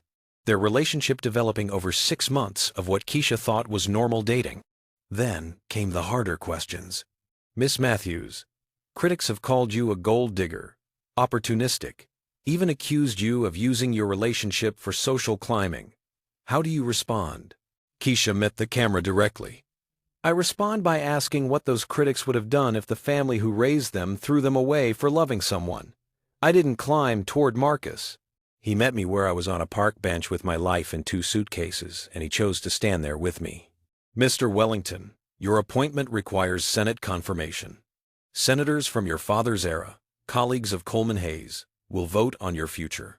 Are you prepared for what that means?" Marcus's hand tightened on Keisha's. "I'm prepared to stand on principle. If the Senate believes that loving a woman who's experienced hardship disqualifies me from serving, then they're exactly the reason this position needs to exist. We need leaders who understand struggle, not just study it. Then came the moment they'd prepared for, the revelation that would detonate across the political landscape like a bomb. Miss Matthews, you asked to address something specific tonight. Would you like to share that now? Keisha took a breath, felt Marcus's hand steady in hers, and spoke truth to power. My biological father is Congressman Coleman Hayes of South Carolina. She let that sink in for 3 seconds of dead air that would play on repeat for weeks. When my mother, Nadine Crawford, was 19 years old, and he was 38, married with 2 children, they had a relationship. When she told him she was pregnant with me, he paid her $20,000 to disappear and threatened legal action if she ever claimed paternity. That payment, that abandonment, set off a chain of events that led to me being left at a fire station and growing up in foster care. Diane's professional composure cracked slightly. You have proof of this?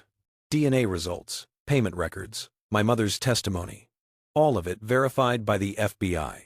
Keisha leaned forward slightly.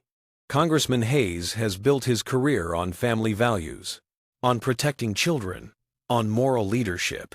But he denied his own daughter's existence for 23 years because acknowledging me would be politically inconvenient.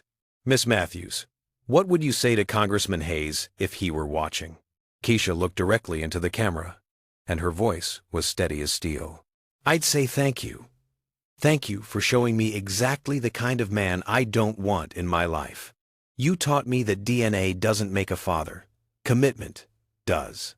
And you taught me that the people who claim to value family the most are often the first to throw family away when it becomes inconvenient. I hope your campaign was worth it. Because your children, all of them, including the one you denied, will remember how you chose power over people. The interview continued for another 40 minutes. Marcus announced he was maintaining his acceptance of the appointment and proposed new legislation, the Family Accountability Act, requiring DNA-based child support enforcement for all public officials. Keisha revealed she was starting a foundation, the Second Chance Project, supporting aged-out foster youth with scholarships, housing assistance, and mentorship. They were weaponizing their pain into purpose, turning scandal into advocacy. When Diane and her crew finally left, when the lights were off and the cameras packed away, Keisha and Marcus collapsed together on the couch. Exhausted laughter turned into tears, turned into desperate kisses. We did it, Keisha breathed between kisses. We actually did it. Their celebration was frantic and cathartic, clothes half removed, urgent and real. The release of tension, built over days of fear and uncertainty. They made love right there on the couch, where they'd just sat for the interview, reclaiming the space, reclaiming their narrative, reclaiming each other. Afterward, holding each other while their phones exploded with notifications, Marcus pressed his hand over her heart. Still beating, he said softly. We survived. The interview went viral within minutes. 47 million views in 12 hours. Coleman Hayes' office released a statement denying everything. Then evidence dropped the DNA results, the payment records, Nadine's video testimony.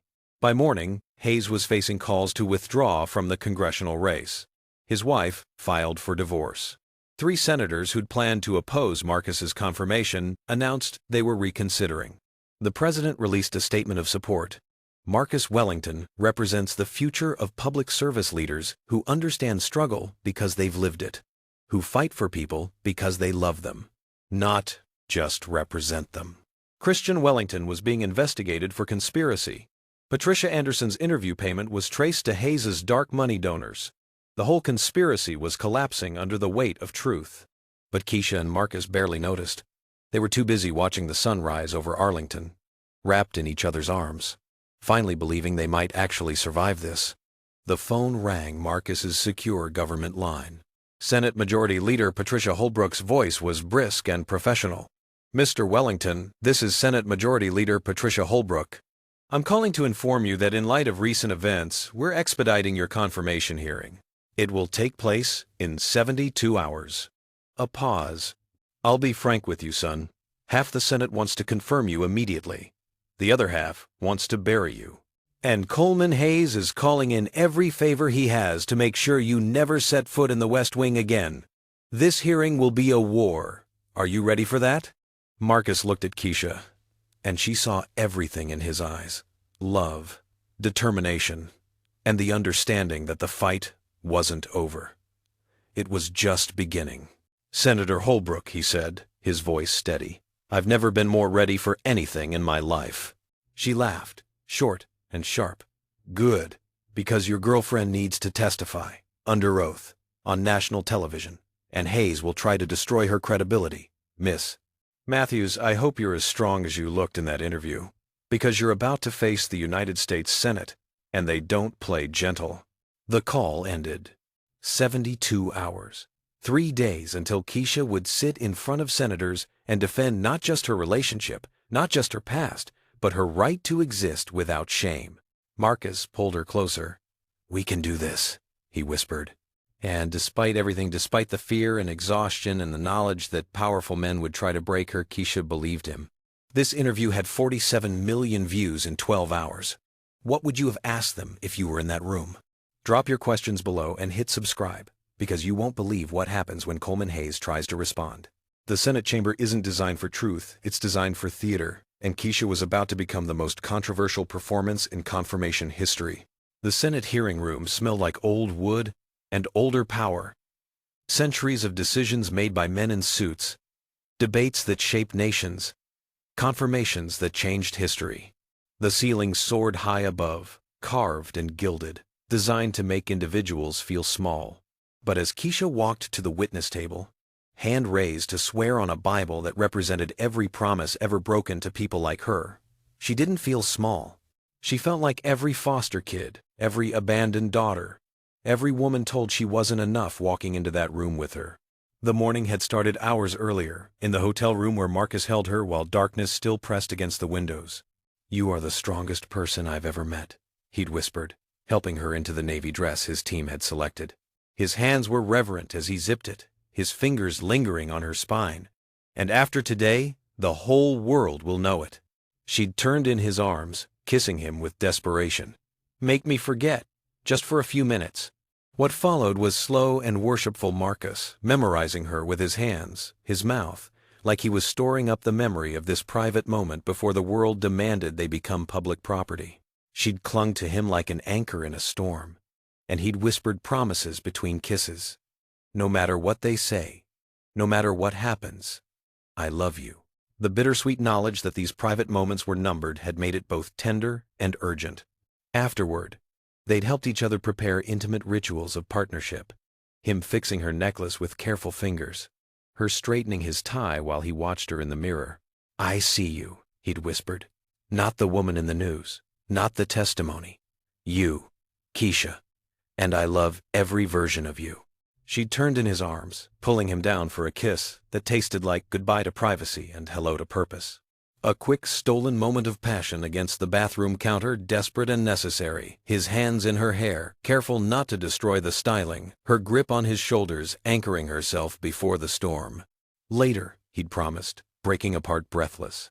"Tonight, when you're the partner of a confirmed senior advisor, I'm going to show you exactly how proud I am of you." Her smile against his lips. "I'll hold you to that." Now, at Capitol Hill, the media presence was massive. Cameras everywhere, reporters shouting questions. The kind of chaos that suggested the entire nation was watching. Inside the hearing room, senators filled their seats, some sympathetic, others openly hostile. The gallery was packed with press, public observers, and Keisha's stomach dropped. Coleman Hayes himself, sitting in the front row like he had every right to be there. A power move designed to intimidate. But Nadine was there too, flown in overnight, sitting in the front row on the opposite side. When their eyes met, Nadine gave her a small nod. "You've got this, baby." Marcus testified first. His qualifications were impeccable. Georgetown law, 5 years at the Office of Public Engagement, policy work that had genuinely improved lives. He spoke about his vision for the position. Expanding social equity programs, reforming systems that perpetuated inequality, creating pathways for people who'd been locked out of opportunity. Then came the defense of his relationship, Miss Matthews represents everything this position is meant to serve, Marcus said, his voice steady, despite the hostile stares from Hayes's allies. She's lived the reality of systems that fail vulnerable people. She understands what it means to be judged, not by your character, but by circumstances you didn't choose. If loving her disqualifies me from this position, then the position itself has lost its purpose. Senators were divided along predictable lines. Some nodded approval. Others looked like they'd tasted something sour. Then it was Keisha's turn. Miss Keisha Matthews, the clerk called. She stood, smoothed her dress, and walked to the witness table. Marcus couldn't intervene now. Protocol demanded he remain silent, watch from the sidelines, while she faced the firing squad alone. She raised her right hand. "Do you solemnly swear to tell the truth, the whole truth, and nothing but the truth, so help you God?" "I do." The questions started soft, almost friendly. Background information. How she met Marcus. The timeline of their relationship. Then Senator Morrison, a gray-haired man from South Carolina, one of Hayes's closest allies, leaned into his microphone. "Miss Matthews, isn't it true that you pursued Mr. Wellington after discovering his family's wealth and political connections?" Keisha met his eyes without flinching. "No, Senator. It's true that I fell in love with a man at a volunteer event before I knew his last name. It's true that when I discovered who he was, I almost walked away because I was afraid of exactly this. People like you deciding my worth based on my bank account instead of my character." Morrison's face reddened slightly. "You were homeless when Mr. Wellington found you." "I was homeless when my adopted family threw me out for refusing to end a relationship they deemed unsuitable." Keisha interrupted, her voice rising just enough to carry authority. "Marcus didn't find me like I was lost. He stood beside me when people with power, people like you, Senator, decided I wasn't worth their compassion." Murmurs rippled through the gallery. Marcus's jaw was tight, but she saw pride in his eyes.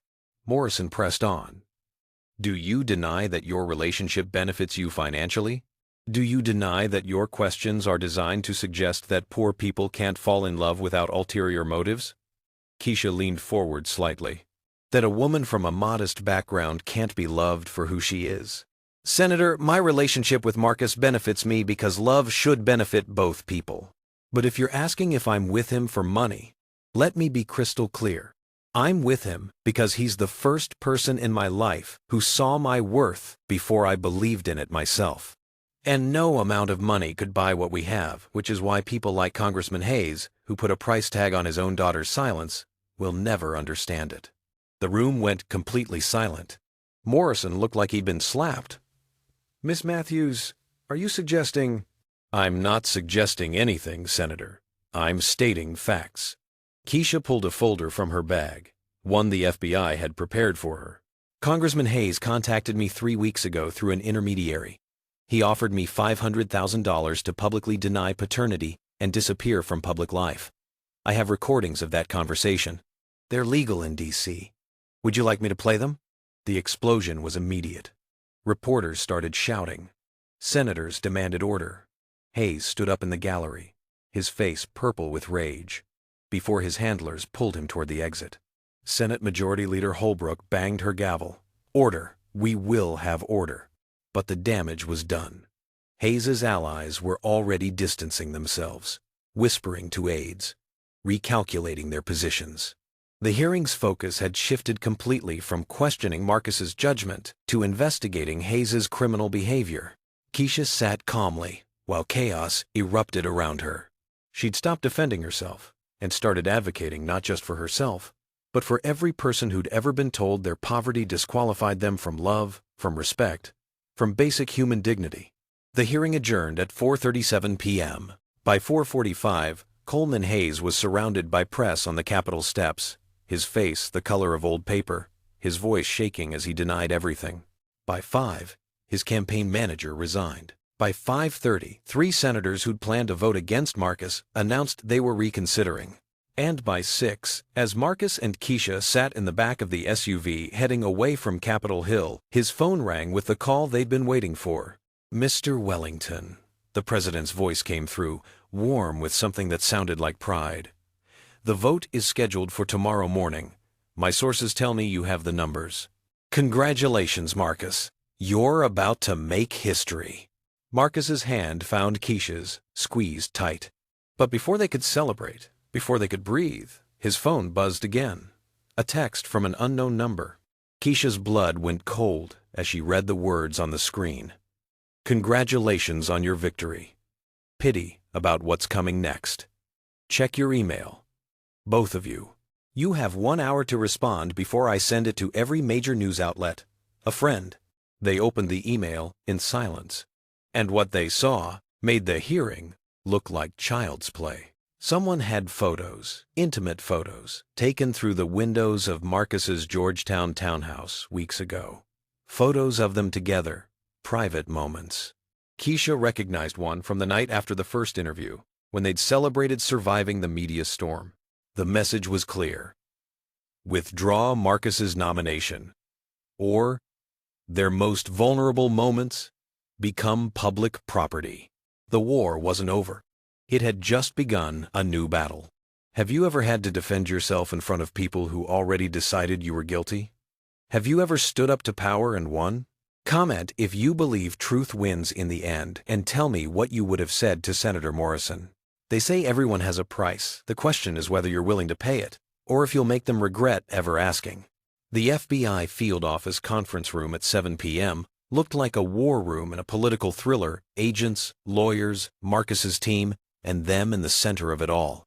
Laptops open, phones buzzing, everyone analyzing angles while the clock ticked down their hour. Outside the windows, D.C. glittered with monuments to democracy, freedom, justice. Inside, they were learning that those ideals come with a price tag, and someone was demanding they pay. FBI agent Chen spread the photos across the table like evidence at a crime scene, which, technically, they were. Taken with a telephoto lens, Chen explained, pointing to technical details Keisha didn't understand.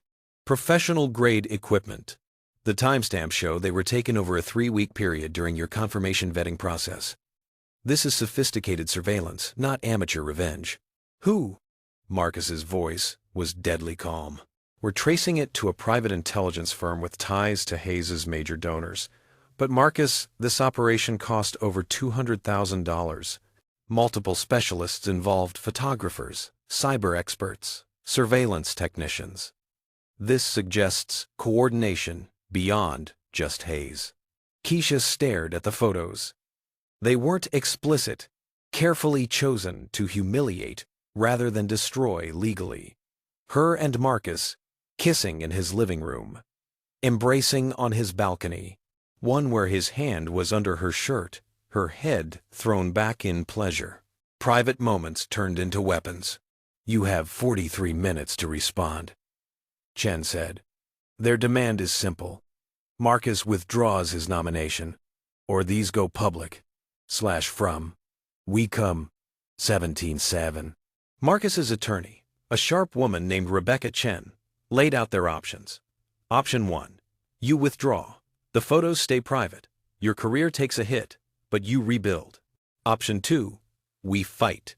Pursue prosecution for extortion, illegal surveillance, conspiracy, but the photos likely become public during the legal process anyway. So our choices are: let them win and stay private, or fight back and lose privacy anyway. Keisha heard the bitterness in her own voice. Essentially, yes. Marcus turned to her, his face showing the strain of the past weeks. What do you want to do? The Svedder Arkum is capable to do. I want to protect you, Keisha said. That's all I've ever wanted. Then stop protecting me from this and start fighting with me in this. Marcus took her hands. I'm not fragile. I'm not a victim. I'm a woman who chose you, who keeps choosing you, and I'm not backing down because someone took pictures through a window. His eyes searched hers. They'll tear us apart in the media, call you names, analyze every photo. Let them. I've been called worse by better people. Keisha's voice strengthened. The question is, are you willing to confirm that I'm worth it? Because your withdrawal sends a message that we're ashamed, that we did something wrong. Did we? Marcus's response was fierce, No, we loved each other. That's all we did. Then let's show them what love looks like when it refuses to apologize. They made their decision. Instead of submitting to blackmail, they'd release their own statement calling out the violation for what it was, a criminal act by powerful people who fear change. The statement went out at 11:47 p.m., 13 minutes before the blackmailer's deadline. In it, they acknowledged that intimate photos existed, taken without their knowledge or consent. They announced cooperation with federal investigators. And they made one thing absolutely clear. Marcus was not withdrawing his nomination. Late that night, alone in the hotel room, the violation of their privacy created unexpected vulnerability. Keisha broke down. They saw us, our private moments. They turned something beautiful into a weapon. Marcus held her, his own rage barely contained. I'm sorry. God, Keisha. I'm so sorry. This is my world, my career. She stopped him with a kiss. It's our world now, our fight. Stop apologizing for choosing me. The need to reclaim intimacy on their terms became overwhelming. This wasn't about desire, it was about defiance. They can take pictures, Keisha whispered against his mouth. They can threaten us. But this what we have when it's just us, they can't touch that unless we let them. They made love slowly, intentionally, as an act of reclaiming what belonged to them. Every touch was deliberate, his hands mapping her body like he was memorizing what was his. Her taking control, asserting ownership of her own choices. The power of consensual intimacy after non-consensual exposure was profound. Afterward, wrapped in hotel sheets, they planned their next move together. Partnership solidified through crisis. At 11:52, Keisha's phone rang. Unknown number. Against every instinct, she answered. The voice was digitally altered, robotic and cold. You made the wrong choice, Miss Matthews. Marcus Wellington's confirmation vote is at 10 a.m. tomorrow. You have until then to convince him to withdraw. If he's confirmed, the photos go public at 10:01. But that's not all. Keisha's blood turned to ice. We have something else. Something about your birth mother that will destroy her, the way your birth father was destroyed. Your choice. His career or her reputation. Choose wisely. The line went dead. Marcus was looking at her, seeing the color drain from her face. What did they say? Keisha couldn't speak, because she knew what Nadine had shared with her in private, the full truth about her past, the things she'd survived, the secrets she'd buried to protect her daughter. And now someone was threatening to weaponize her mother's trauma.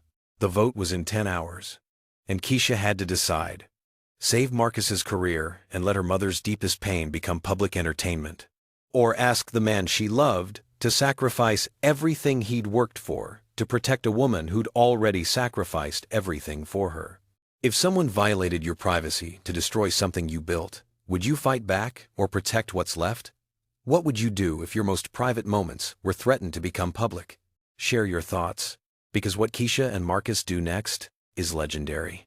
They say dawn brings clarity, but this dawn brought the hardest decision of Keisha's life, and the clock was counting down to a choice that would break someone's heart no matter what she picked.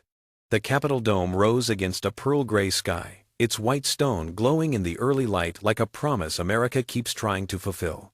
Inside those walls, 100 senators would decide if a man who loved an unsuitable woman could serve his country. Outside, on the East Steps where presidents take their oaths, a different kind of oath was being taken. A mother and daughter refusing to let shame define their story. At 3 a.m., Keisha had been unable to sleep. Marcus held her in the darkness, their foreheads touching, breathing, synchronized. Whatever happens today, I need you to know. You changed my life, he'd whispered. Her hands on his face. You changed mine. You made me believe I was worth choosing. Gentle kisses in the darkness. The profound intimacy of bearing witness to each other's fear. At 5 a.m., she'd called Nadine. Mama, she'd said, the word still new on her tongue. Someone's threatening to release information about your past, about everything you survived. They want Marcus to withdraw from the confirmation. I don't know what to do. Nadine's response had been immediate and fierce. Baby, you let that man be great. My past can't hurt me anymore if I don't let it. I survived the actual trauma. I can survive people knowing about it. But, no buts. I didn't protect you from that man all those years ago, just to let you sacrifice your future for my pride. You hear me? By 6 a.m., Nadine was on a plane to D.C. By 7 a.m., they'd made their decision. Press conference before the vote. Keisha and Nadine would tell Nadine's full story, on their terms: domestic violence, survival, sacrifice, detailed with dignity. The blackmailer's leverage would evaporate when the truth was spoken freely. At 8 a.m., preparation began. Hair and makeup, armor for battle. Later, in the hotel bathroom, while she got ready, Marcus had come up behind her, hands on her waist, their eyes meeting in the mirror. "I see you," he'd whispered. "Not the woman in the news, not the testimony. You, Keisha, and I love every version of you." She'd turned in his arms, pulling him down for a kiss that tasted like goodbye to privacy and hello to purpose. "When this is over, when we're confirmed, and the cameras are gone—" "We'll never be gone from cameras now," she'd interrupted. "But we'll find our moments. We'll build a life in the spaces between the headlines." A quick, stolen moment of passion against the bathroom counter had followed, desperate and necessary. His hands in her hair, careful not to destroy the styling, her grip on his shoulders, anchoring herself before the storm. Breaking apart, breathless, laughing at the absurdity of making out before a Senate vote. "Later," he'd promised. "Tonight, when you're the partner of a confirmed senior advisor, I'm going to show you exactly how proud I am of you." Her smile against his lips. "I'll hold you to that." At 9 a.m., the press conference began. Nadine spoke first, her voice steady, despite the cameras and the knowledge that her deepest wounds were about to become public. "My daughter asked me if I was scared to tell my story. I told her I was terrified. But you know what scared me more? The thought that she'd live her life apologizing for mine. I survived what I survived. I protected my child the only way I knew how. And I won't let anyone make me ashamed of choosing her life over my pride." She detailed it all: the abuse, the fear, the impossible choice to leave her baby at a fire station rather than risk her being hurt, the years of searching, the guilt that never fully went away. Keisha spoke next, her hand holding Nadine's. "There are people who believe that trauma disqualifies you from love, from success, from dignity. They're wrong. My mother survived. I survived, and Marcus Wellington chose to stand beside both of us, knowing the cost. That's not a liability. That's leadership." A reporter asked, "Miss Matthews, do you have a message for the people who tried to blackmail you?" Keisha looked directly into the camera. "Yes. Thank you. Thank you for underestimating how strong survivors are. Thank you for teaching us that our stories are more powerful when we tell them ourselves. And thank you for losing." By 9:45 a.m., Marcus and Keisha arrived at the Capitol for the vote. At 10 a.m., the Senate vote began. The chamber was packed, every seat filled, live coverage on every major network, the nation watching as 100 senators cast their votes. "Mr. Adams?" "Aye." "Miss Baker?" "No." The votes came in one by one, the tension building with each name called. Keisha sat in the gallery, Nadine on one side, Elizabeth Wellington on the other. The two mothers who'd never met before this crisis now sat together, hands clasped, united in supporting their children. The count was close, so close that every vote mattered. "Mr. Morrison?" A long pause, then, "Aye." Keisha's breath caught. Morrison Hayes's ally had voted yes. The tide was turning. When the final count came, 52 ayes, 48 nays. The nomination is confirmed. The chamber erupted in applause from some quarters, stony silence from others. Senate Majority Leader Holbrook banged her gavel. "Mr. Wellington, you are hereby confirmed as Senior Advisor to the President on Social Equity. Congratulations." She paused, looked directly at Keisha. "And son? That woman you brought with you today? Don't lose her. People like that are rare." Marcus's response, loud enough for the chamber to hear: "Senator, I don't plan on losing her. I plan on marrying her." More applause. More cameras. More chaos. But all Keisha could see was Marcus's face, the joy and relief and love written across every feature. They'd won. The photos were never released. FBI arrests were made simultaneously with the vote, 2 members of the private intelligence firm, 1 political operative.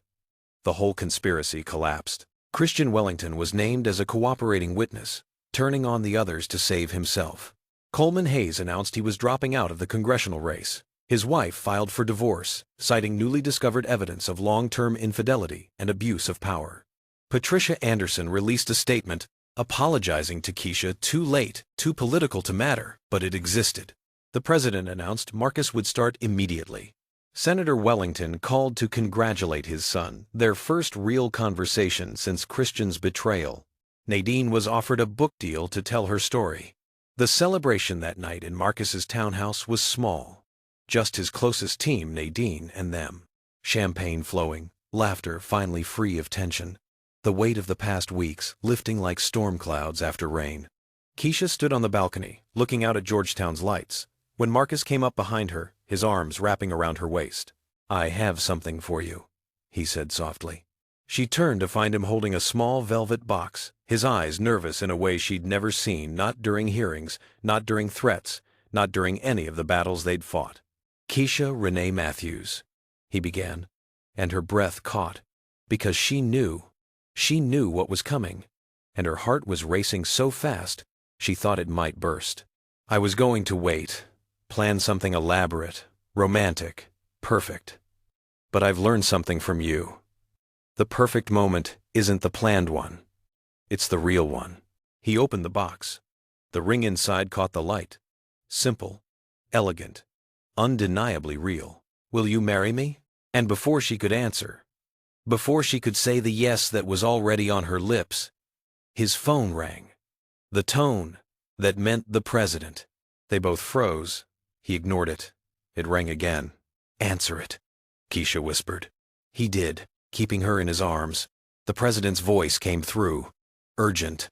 "Marcus, turn on the news. Any channel. Now. Marcus. Marcus. Marcus." They rushed inside. Every screen showed the same thing. Breaking news. Senator Wellington rushed to hospital, apparent heart attack. Marcus's father. The man whose approval he'd chased, whose legacy he'd both honored and rebelled against, whose love had always come with conditions. Fighting for his life. Marcus's face went pale. The ring was still in his hand. Their future was still waiting for an answer.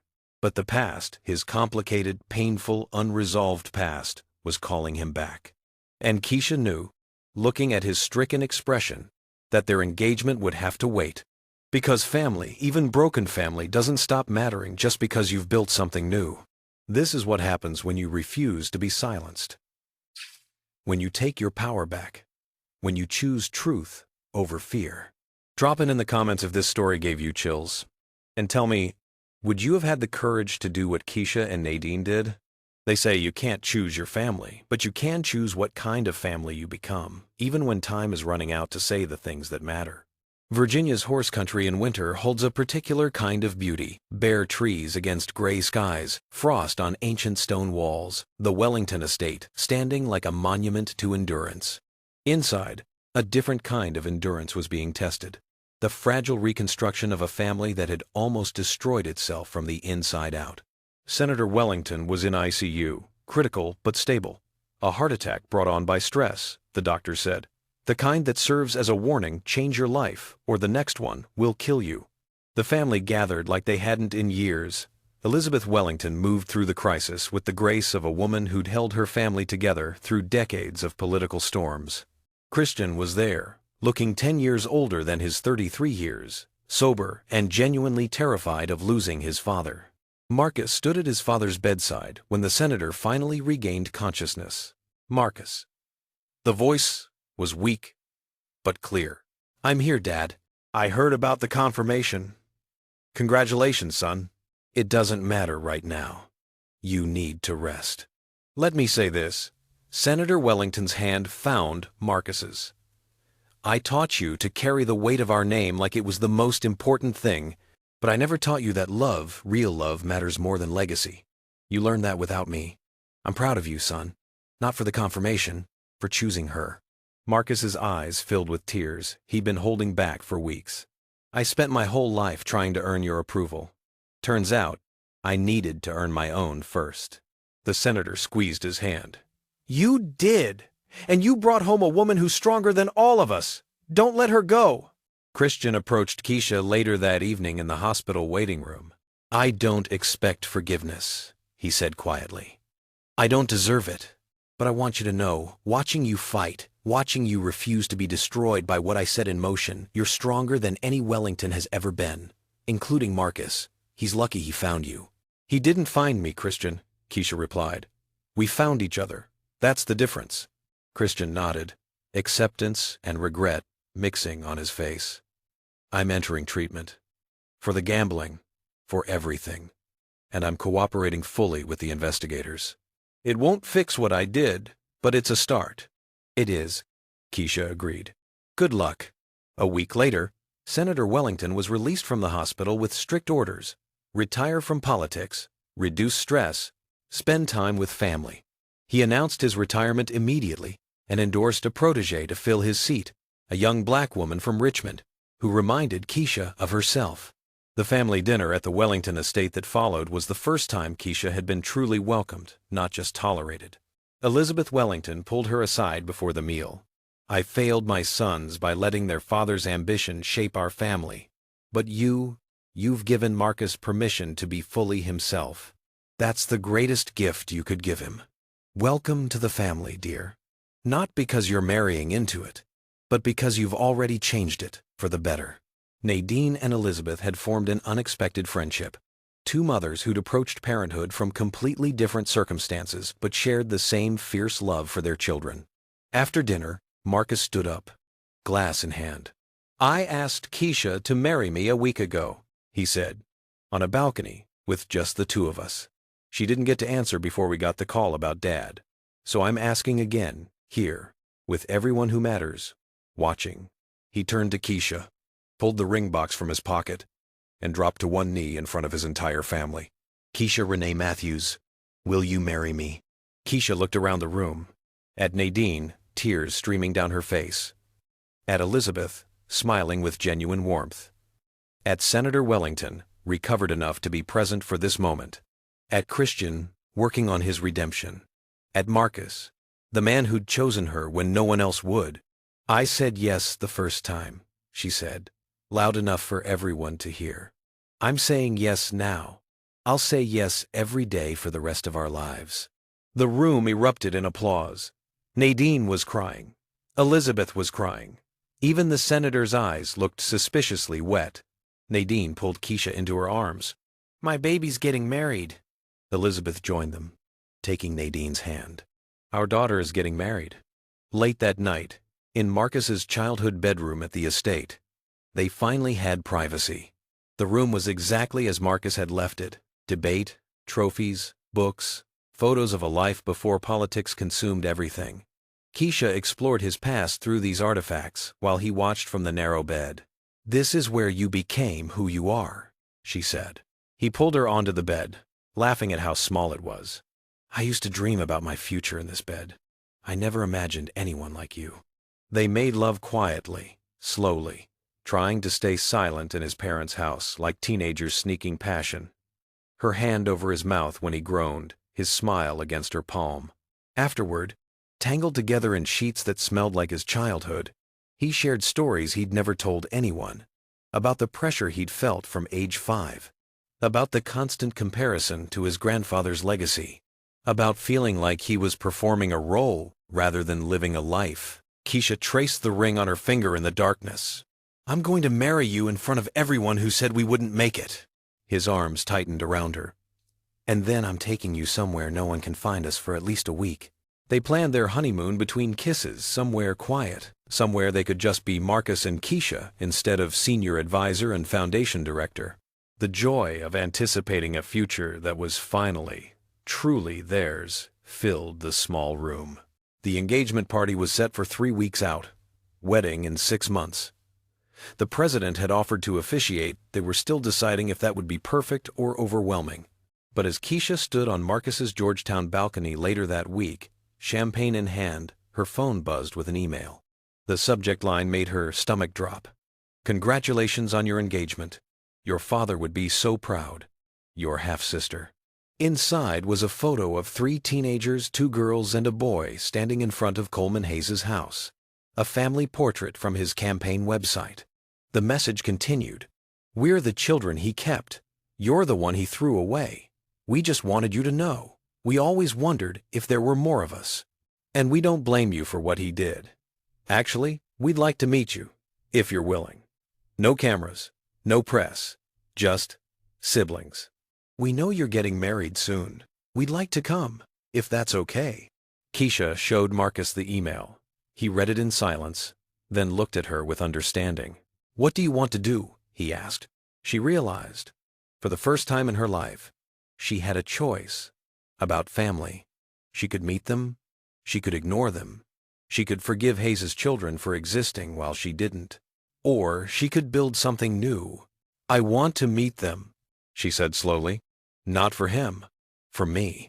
Because maybe family isn't just about who rejected you. Maybe it's also about who reaches out, even when it's hard." Marcus kissed her temple. "Then we'll meet them together." But as she stared at those 3 faces that looked nothing like her but shared her DNA, she couldn't shake one thought. What else about her past was waiting to surface? And would their future be strong enough to survive it? From homeless to engaged, to a senior advisor in less than a month. From abandoned to chosen. From fighting for survival to planning a wedding. Is this a fairy tale, or is this what happens when you refuse to give up? Comment if you believe in this kind of love, and tell me where you think they should get married. 6 months ago, Keisha was homeless. Today, she was walking down an aisle toward a man who chose her when no one else would, surrounded by family she found instead of the family she lost, building a legacy that had nothing to do with who she was born to be, and everything to do with who she chose to become. The Second Chance Center's main hall had been transformed, flowers everywhere, light streaming through windows that overlooked the same Richmond streets where she'd once walked invisible and afraid. Now those streets saw her as someone who mattered, not because she married power, but because she'd used her pain to build something that would outlast them both. The aisle stretched before her like a bridge between who she'd been and who she was becoming. The guest list was a mix of political power and everyday people whose lives they'd touched. The president sat in the 3rd row, trying to blend in with former foster youth who'd received scholarships from the Second Chance Center. Senators who'd voted for Marcus's confirmation sat beside teenagers who'd aged out of the system and found hope in Keisha's foundation. Coleman Hayes' children, Simone, Marcus Jr., and Lauren, sat together near the back. The meeting 6 months ago had been awkward, emotional, but ultimately healing. They weren't close yet, but they were building something. A different kind of family based on choice rather than biology. Elizabeth Wellington and Nadine sat together in the front row. The 2 mothers who'd become genuine friends through this journey. Senator Wellington, fully recovered, sat beside his wife, holding her hand. Christian, 2 years sober and working as a volunteer coordinator at the Second Chance Center, served as one of Marcus's groomsmen. Redemption earned through service, not words. The music began. Keisha took Nadine's arm. "You ready, baby?" Nadine whispered. "I've never been more ready for anything." They walked down the aisle together, not Nadine giving Keisha away, but the 2 of them walking toward a future they'd both fought to create. Marcus stood at the altar, the president beside him ready to officiate, and when his eyes met Keisha's, everything else faded away. The vows they'd written were raw, honest, transformative. Marcus spoke first. "Keisha, 6 months ago, I found you on a park bench, with your life in 2 suitcases. But the truth is, you found me. You found the man underneath the name, the person beneath the position, the human being I'd forgotten how to be while performing legacy. You didn't save me, we saved each other. And today, I vow to spend every day of our lives building the family we both deserved from the beginning. I vow to choose you, even when it's hard, especially when it's hard. I vow to see you, not the headlines or the history, but you. And I vow to love the child we're building this family for, to show them that love doesn't require permission, approval, or perfection. It just requires presence. I'm here, Keisha, for all of it. Keisha's turn. Marcus, I spent 23 years being told that love was something I had to earn, that belonging was conditional, that my worth was determined by whether I was convenient to keep. You taught me that I was wrong. You taught me that I was always worthy, even when I couldn't see it. Even when I was sitting on that park bench convinced I'd made the worst choice of my life, you showed me I'd made the best one. I chose myself. And in choosing myself, I chose you. Today, I vow to keep choosing us, to keep fighting for this family we're creating, to keep building spaces where people like me, people who've been told they're too much or not enough, can find home. And I vow to teach our child what you taught me, that your beginning doesn't determine your ending, that who you're born to matters less than who you choose to become. I choose you, Marcus Wellington, today and every day. Let's go build our legacy. There wasn't a dry eye in the room. The president pronounced them husband and wife with obvious emotion in his voice. The kiss that sealed their marriage was tender and fierce, a promise renewed, a covenant made public, a love that had survived everything thrown at it. At the reception, during the toasts, Marcus stood with champagne in hand. My wife and I have an announcement, he said, the word wife carrying obvious joy. Keisha joined him, her hand on her still flat stomach. We're expecting, she said simply. The room erupted in celebration. Nadine was crying again, happy tears this time. Elizabeth beamed with grandmotherly pride. Even Christian looked genuinely happy for them. The child they were expecting represented the family they were building by choice, a child who would always be wanted, always be chosen, always know that love doesn't come with conditions. 1 year later, at Baby Hope Elizabeth Matthews Wellington's first birthday party at the Wellington estate, 3 generations gathered. Nadine held her granddaughter with the fierce love of a woman who'd never thought she'd get this chance. Elizabeth fussed over the birthday decorations with genuine joy. Senator Wellington, fully retired and healthier than he'd been in years, told hope stories about her grandfather's work in the civil rights movement. The Second Chance Center had expanded to 5 cities, helping over 200 former foster youth with scholarships, housing, and support. Nadine's memoir, The Daughter I Saved, A Mother's Story, had become a bestseller. She donated all proceeds to domestic violence shelters. Coleman Hayes was serving an 8-year sentence in federal prison. His legitimate children had started their own foundation for children of incarcerated parents, turning their father's failure into fuel for change. Simone, Keisha's half-sister, had become one of her closest friends, proof that family can be built in the ruins of old betrayals. Christian was 2 years sober, genuinely rebuilding his life through service rather than ambition. Patricia Anderson had sent a gift for Hope. Keisha had finally opened Richard's letter of apology and chosen forgiveness over bitterness. Marcus's policy work had changed federal foster care funding, creating pathways for thousands of children who'd been failed by the system.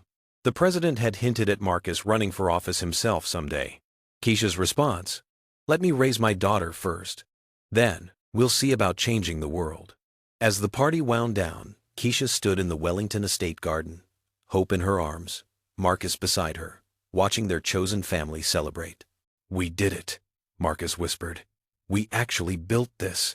Keisha looked at the faces around them. Nadine laughing with Elizabeth, Christian playing with Hope, the Hayes' children mingling with the Wellingtons. Political power mixing with everyday people who'd found hope in their story. "No," she corrected. "We're still building it. This is just the beginning." Because their legacy wasn't about where they came from or who they were born to be. It was about the family they chose, the love they fought for, and the lives they changed by refusing to accept the stories others wrote for them. From a park bench to a family that spans generations. From being thrown away to building a legacy of choice. This is what happens when you refuse to accept the story others write for you. When you fight for love, even when it costs everything. Comment below. What's your biggest takeaway from Keisha and Marcus's story? What would you do differently in your own life after hearing their journey? And hit that subscribe button, because every story we tell here is about people who refuse to give up. Share this with someone who needs to hear that their beginning doesn't determine their ending. So here's what you need to remember. The Andersons threw Keisha out, thinking she was worthless. Coleman Hayes denied her existence, thinking she'd disappear. Enemies tried to destroy her, thinking she was weak. They were all wrong. Because Keisha Matthews Wellington didn't just survive, she thrived. She turned her pain into purpose, her rejection into resilience, and her story into a movement that's changing lives across this country. If you're sitting there right now feeling like you're not enough, like your past defines you, like the people who were supposed to love you failed, hear this. You are not your abandonment. You are not your trauma. You are not the worst thing that happened to you. You are the strength it took to survive it. You are the courage it takes to keep going. You are the love you're building for yourself when no one else would. Hit that like button if this story touched your heart. Subscribe for more stories about people who turned their mess into their message. And comment below. What's your story? What did you overcome to become who you are today?